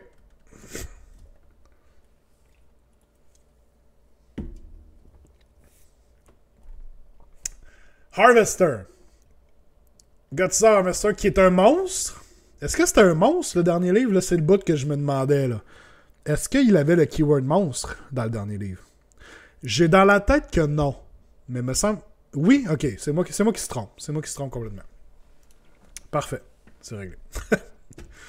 Dimoon, 4 plus save. On a un shooting à 16 pouces. Je pense pas qu'il y avait ça. Je sais plus. Ça fait tellement longtemps que je les ai joués. 4 attaques, 3 plus, moins 1. Ok, 16 pouces. On a encore le choix des weapons. Non, c'est tout. What's the fight who's until this one or Bone Harvest. Ok, les weapons font la même chose maintenant. Les weapons font la même chose. Avant, on avait un weapon qui faisait des mortels. Ouais, c'est ça. À ce temps, c'est la même chose. 3 plus, moins 2, 2. Puis on a des Hooves and Tail qui attaquent 3 plus, moins 1, 2. Et Bone Harvest, c'est la même habilité qu'on avait, sauf que, comme tu l'as mentionné, Oyad s'est rendu à 3 pouces, 6 pouces, pardon, au lieu du 3 pouces. Sur un 4+, vous ramenez un modèle.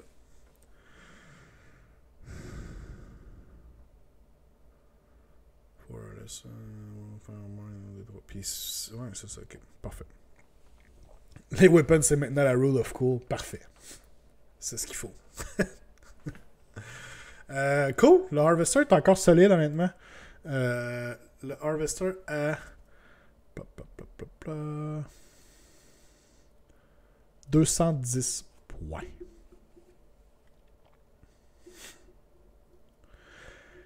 Le seul problème que je vois, c'est est-ce que le Harvester vaut la peine versus juste prendre plus de Mortec, par exemple?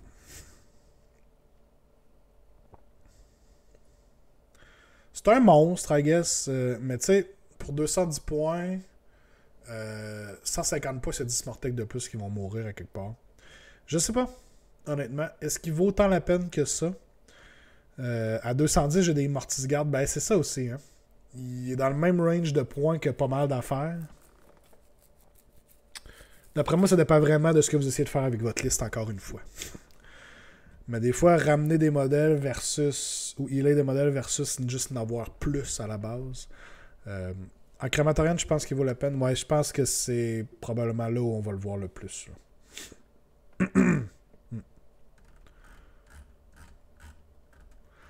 Les Morghast. Archaï. Juste aller voir les points pour ces deux-là. Morghast. Les Archaï sont... Ok, les deux sont 240. Même chose pour les deux, sont 240. Et ils sont Battle Line si l'armée inclut Nagash ou Arcane. Ce qui est quand même cool, on peut les avoir en Battle Line. Donc, commençons avec les Archaï, avec les Halberds. Ok, maintenant, ça marche plus selon les weapons, c'est vraiment juste le type de unit que vous voulez. Puis vous pouvez mettre les weapons que vous voulez. Fait que soit des Halberds à 3 attaques, 3 plus, moins 2, 3, ou les Swords à 5 attaques, 3 plus, moins 1, 2. 6 wound, 4 plus save, 10 pouces de move, il fly. Enemy units cannot receive commands while they are within 3 pouces of enemy units with this ability. Très bon. Grow opponents, if you make an unmodified charge of 8+, the strike first applies to this unit until the end of that turn. Solide. Et Necromantic Custodians, this unit has a ward of 5 up if it is wholly within those of any friendly Ossiarch Bone Reapers heroes. Alright. J'aime bien. Morghast Archaï. Pour 240 points. Quand même cool.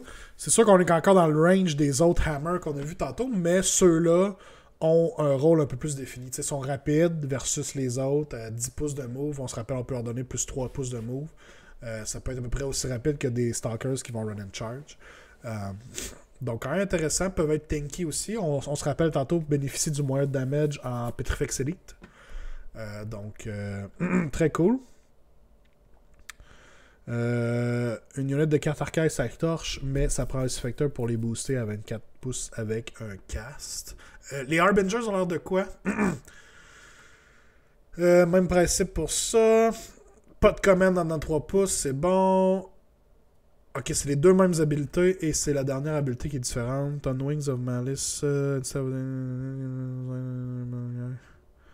Ok, eux autres peuvent être mis en réserve, tout simplement. Je pense que j'aime mieux les Archaï, honnêtement. Je pense que d'avoir le 5 plus Ward, Holy Windows d'un héros, quand même cool.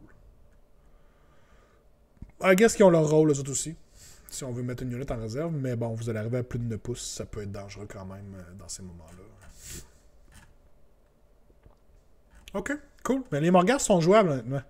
Ils sont plus jouables qu'ils étaient. Ils sont plus jouables qu'ils étaient. Mirkanen. Il est-tu hot, Mirkanen? Il est-tu beau, ce modèle-là? Ah! C'était un des seuls que j'avais pas. Ah, mes Bone Reapers, puis je le voulais. 8 wounds sur un 3 plus save. Et là, est-ce qu'on le paye pour lui? Ouais, c'est 250 points pour lui. Et on a les 5 Kanan's Reapers qui viennent avec. Ok. Soul Reaper Axe. 5 attaques, 3 plus, moins 2, 2. C'est un wizard, connaît un spell. Bone Tight. This unit has a tight scar that starts at 0 at the start of the battle. Each time the enemy model is slain by this unit's attack, increase the tight scar by 1. If that same model had the wounds characteristic of 4 or more, increase its tight score by 2 instead of 1. At the start of your phase, this unit's score of 1 or more can reduce its tight score by 1 if you do pick one of fighting ability. Ok. Fait qu'il gagne des points en butant du stock. Et après ça, il peut utiliser un point pour une habileté. Ball for War. On choisit les Reapers, only within 6. On peut ramener jusqu'à 3 modèles. Invigorated. Puissant attaque caractéristique des melee weapons utilisés par cette unit et par les Kanan's Reapers, only within 6. Et Dire Ultimatum, son spell. Casting value de 4 et un range de 3. Pick one enemy unit with a range of start to the next phase. Any attacks made with melee weapons by that unit must target the unit. The range of this spell must measure from the caster. Ok, fait qu'on oblige le monde à nous attaquer nous. Puis les Kenan's Reapers, j'imagine qu'ils le bodyguard. Eux autres comptent pour 3 sur les objectifs. Et Mirkanen, ouais, c'est ça, eux autres ils bodyguard. Fait que ça peut être quand même bon comme spell de dire tu dois tout attaquer Mirkanen, mais Mirkanen va juste passer des wounds sur les Kenan's Reapers à côté. Honnêtement, je sais pas s'il vaut les 250 points. Il est locked in à Mortis Praetorian, Hero, Wizard, Mortisan. C'est un Mortisan. Et il peut fuir ensuite.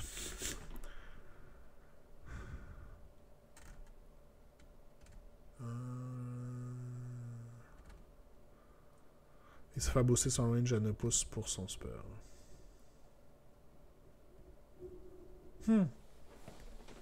Ouais, I guess. Ok. Mais 250 points, ça commence à être un peu cher, right? C'est un 8 wounds, 3 plus save. Il attaque correct en combat. Les dos 17. Oh mon dieu, tellement de profil. Je sais pas. Je sais pas s'il en vaut la peine à 250 points.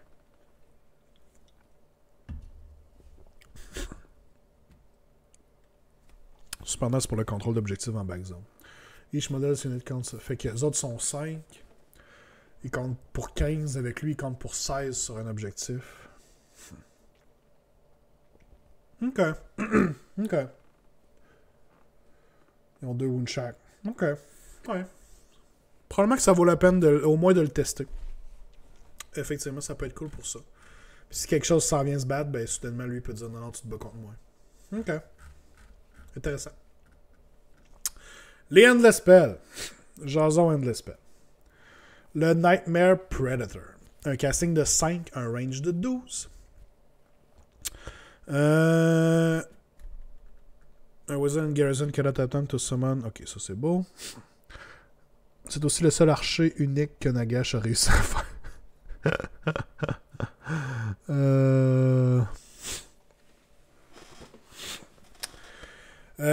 Mad Mike qui dit j'ai une question hors review. Nagash est bien. Est-ce qu'il est bien? Ce serait ma première figurine AOS. On l'a vu tantôt, Nagash. Il est correct. Il est cher quand même. C'est 965 points. C'est la moitié de ton armée. En Bone Reapers, je pense qu'il... Je sais pas s'il vaut tant la peine que ça. Maintenant, est-ce qu'il vaut plus la peine en Soul Blight ou en Nighthaunt ou en Flesh Eater Court? C'est sûr que Flesh Eater Court, ils vont avoir un autre livre éventuellement. Je pense qu'il est pas... Je pense qu'il est pas optimal. Je pense qu'il sera pas nécessairement dans les listes les plus compétitives. Mais il a de l'air à être beaucoup de fun. Là, je veux dire, le War Scroll est quand même bien. Là, fait que ça peut être intéressant à jouer, c'est sûr et certain. Et ça permet de jouer des armées de dette en étant beaucoup plus élite. Fait que ce serait pour le mettre dans une armée Soul Blight. Peut-être qu'il en vaut la peine un petit peu plus dans une armée Soul Blight. D'ailleurs, le livre Soul Blight, on va faire notre review la semaine prochaine. Fait que, écoute, je t'invite à revenir la semaine prochaine. On va avoir Alexis avec nous, collègue pingouin avec moi et grand champion du Clash. Donc, on va jaser Soul Blight Gravelords la semaine prochaine. Fait que ça va être intéressant d'en jaser, effectivement, de Nagash rendu là. Toi, t'es optimal, Jack. Essaye pas. Alright. Nightmare Predator. Fait que c'est ça. Casting de 5, range de 12. Il bouge de 8. Ensuite de ça, il est bonded au modèle qui l'a summoné. Toujours contrôlé par ce modèle-là. Death Incarnate. After this endless spell has moved, roll dice for each unit that has any models that passed across. On a 2+, that unit suffers des 3 mortels. Then, the current player can pick one unit within 1 pouce. 1, il se passe rien. 2 à 5, ça sauve des 3 mortels. Et sur un 6, ça sauve des 6 mortels. Fait que c'est juste un dispel qui fait des mortels à plusieurs units et un petit peu plus à une unit en particulier. Il vaut 40. C'est probablement le moins bon, honnêtement. Je le vois, le Nightmare Predator, puis c'est celui que j'aime le moins des 3. Je sais pas si on va le voir tant que ça. Mais bon. Je pense qu'on a des meilleurs dispels que ça. Le Carrion, d'ailleurs. Casting value de 6. Vous pouvez le mettre n'importe où sur le battlefield. À un endroit qui est visible au caster, à plus d'un pouce des autres modèles. Et ça bouge de 8. Models with a wounds characteristic of 1 or 2 that are within 6 pouces de cet endless spell-là ne peuvent pas contester d'objectif. Quand même très bon comme habilité, là. Quand même très fort, honnêtement. Juste empêcher à une unit de pouvoir contester un objectif. Ça peut être très bon. Lui, il est 50 points. 40 points, lui aussi, pardon. Fait que c'est les mêmes nombres de points que celui qui fait du mortel ici. En termes d'utilité, celui-là est quand même assez insane. Je pense qu'on va beaucoup voir le Soul Stealer carry on. Mais je crois que le meilleur reste le dernier, selon moi. Le Bone Tide Shrieker, qui était déjà assez insane dans le dernier livre. Mais là, il est encore casting value de 5, range de 12, bouge de 8. Ça n'a pas changé. Portent of Doom. Les units cannot receive the Inspiring Presence or Rally Commands alors qu'ils sont en dedans de 12 pouces du end de spell. Déjà là, c'est malade. C'est très bon. OK? Ça, c'est 50 points. 50 points. Honnêtement, si le Bolt Tide Shrieker avait arrêté là, j'aurais été comme cool, très fort. Mais on a une autre habilité. Subtract 1 from ward rolls for units within 12 of this endless spell. Wouh! Ça aussi, là, c'est sick, là. Ça veut dire que vous allez turn off plein d'armées qui ont des wards à 6. Et vous allez empêcher que des armées comme Nurgle soudainement se ramassent avec un ward à 6 au lieu d'un ward à 5. C'est très, très, très bon aussi. Je crois que on est proche du auto-include avec le Shrieker, honnêtement. Le Shrieker est vraiment bon. Avant, je pense qu'il donnait un +1 to wound aux unités Bone Reapers. Mais là, on a changé pour le -1 au ward. Ça pourrait être marqué anti-Fire Slayers. Effectivement. Ben, c'est encore drôle parce que Fire Slayers ont la bannière qui peut faire qu'ils vont ignorer les effets de cet endless spell-là sur du 4+. Fait que je te dirais c'est encore plus anti-genre Nurgle que anti-Fire Slayers parce qu'au moins Fire Slayers ils ont une petite protection contre ça. Ah! Très solide. Le Shrieker est très solide. Et finalement, le Nexus. Donc, le terrain. Pyro-tueur et Nurgle, en effet.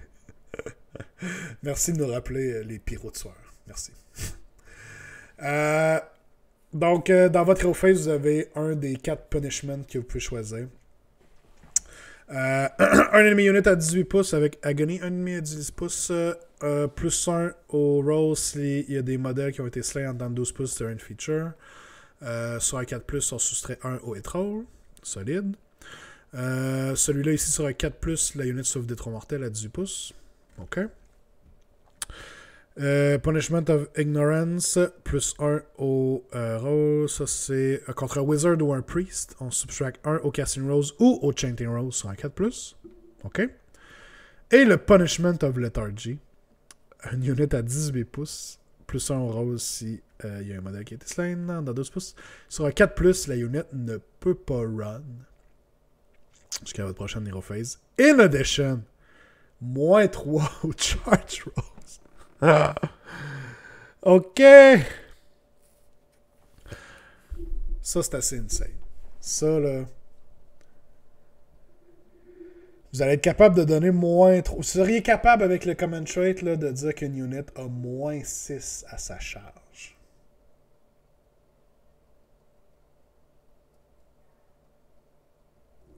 -6 à sa charge, c'est rendu meilleur que ce que le Demon Prince faisait dans le temps, là. Qui half le charge roll. Là. À -6, il y a 0 chance sur certaines affaires. Là. C'est fou. C'est vraiment, vraiment très bon.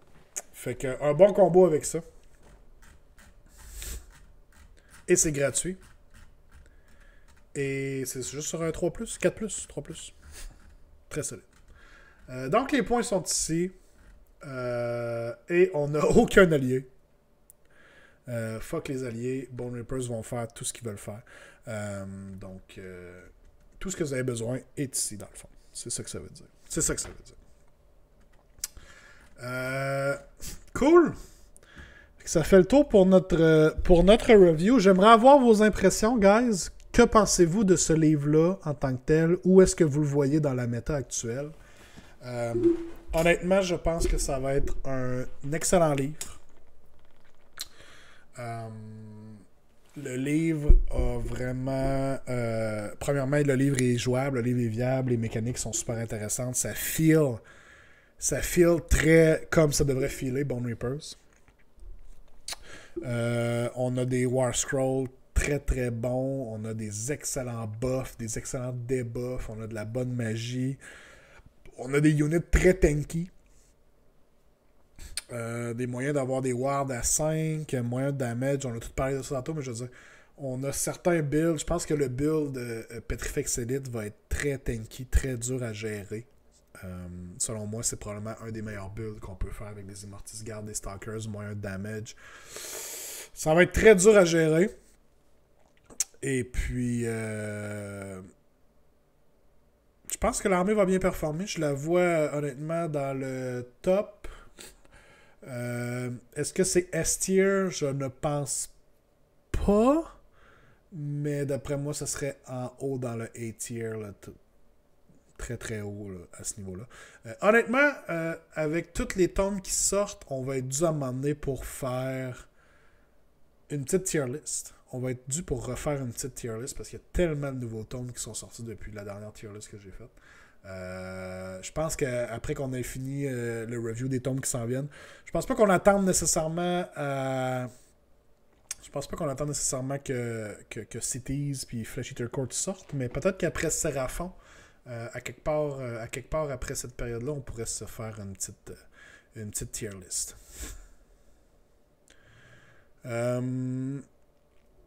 Saline, tu dis très haut. Guillaume, tu dis très bien. Les points seront ajustés à la hausse pour certaines unités. Pas nécessairement un livre de débutant et tout ça pour la catapulte. Alors qui dit pas d'accord. Ok, explique-toi, Cédric. J'ai bien aimé ma première game avec le nouveau livre. Là, au moins, on n'a plus l'impression de jouer à un jeu du fairway. Je pense que c'était vraiment le gros feeling qui était plate là, pour ça. Là. J'ai essayé de jouer le passé, comme je disais, avec l'armée, puis c'était quand même démotivant un peu de jouer comme ça. Là. C'est vrai que tu dis pas de tactique facile, ça c'est sûr. Quoique les tactiques vont toujours être dépendantes un peu du GHB. Là. Ça se peut que ça change avec le prochain qu'on va avoir. Là. Mais oui, en ce moment, ils n'en ont pas nécessairement facile. Très cher, donc peu d'unités. OK. Mais on a beaucoup de récursion. Je veux dire, nos unités sont dures à tuer. On leur redonne de la vie, on ramène des modèles. Ça va être intéressant de voir ce que ça donne, en tout cas. Combien de fois j'ai eu à dire que non, je peux pas faire redeploy. Et là, tu vas pouvoir leur dire attention, je redeploy. Et je fais 8 autres command ability. Watch-moi. Watch me go. Hein? Ça va être intéressant de voir où est-ce qu'ils vont se placer dans la méta, puisqu'on a beaucoup de livres en très peu de temps, effectivement. Mais je pense qu'on va avoir des builds compétitifs. Je pense qu'il y en a là-dedans, c'est sûr et certain.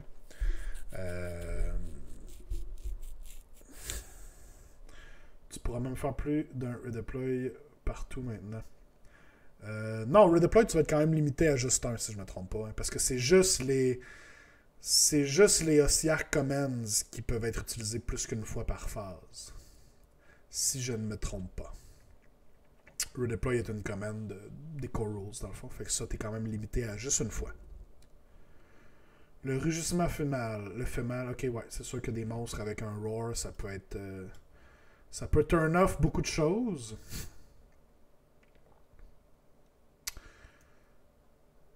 Tu les placerais où, toi, Cédric?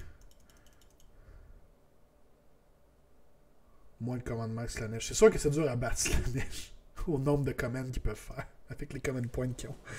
Tu les placerais où plus dans le... Tu dirais sont le tiers B? Moi, je les place A, top de A. Pas tout à fait dans le tiers S. Mais toi, tu les placerais où, Cédric? S, A, B, C, D. Je pense pas qu'ils soient aussi bas que ça quand même. L'armée a quand même du potentiel.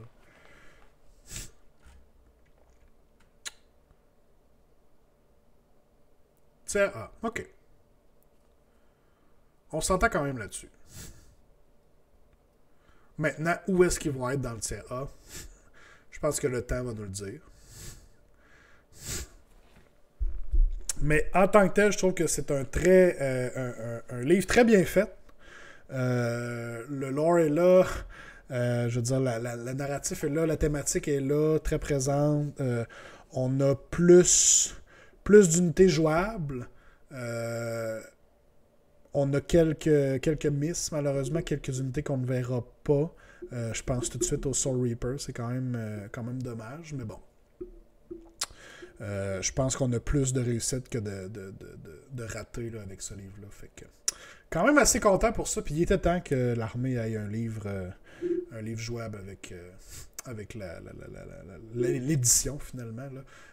Beau livre, difficile à jouer. Ben, c'est un peu ce que je disais au début du review. Je pense que ça va être un livre qui va vraiment tester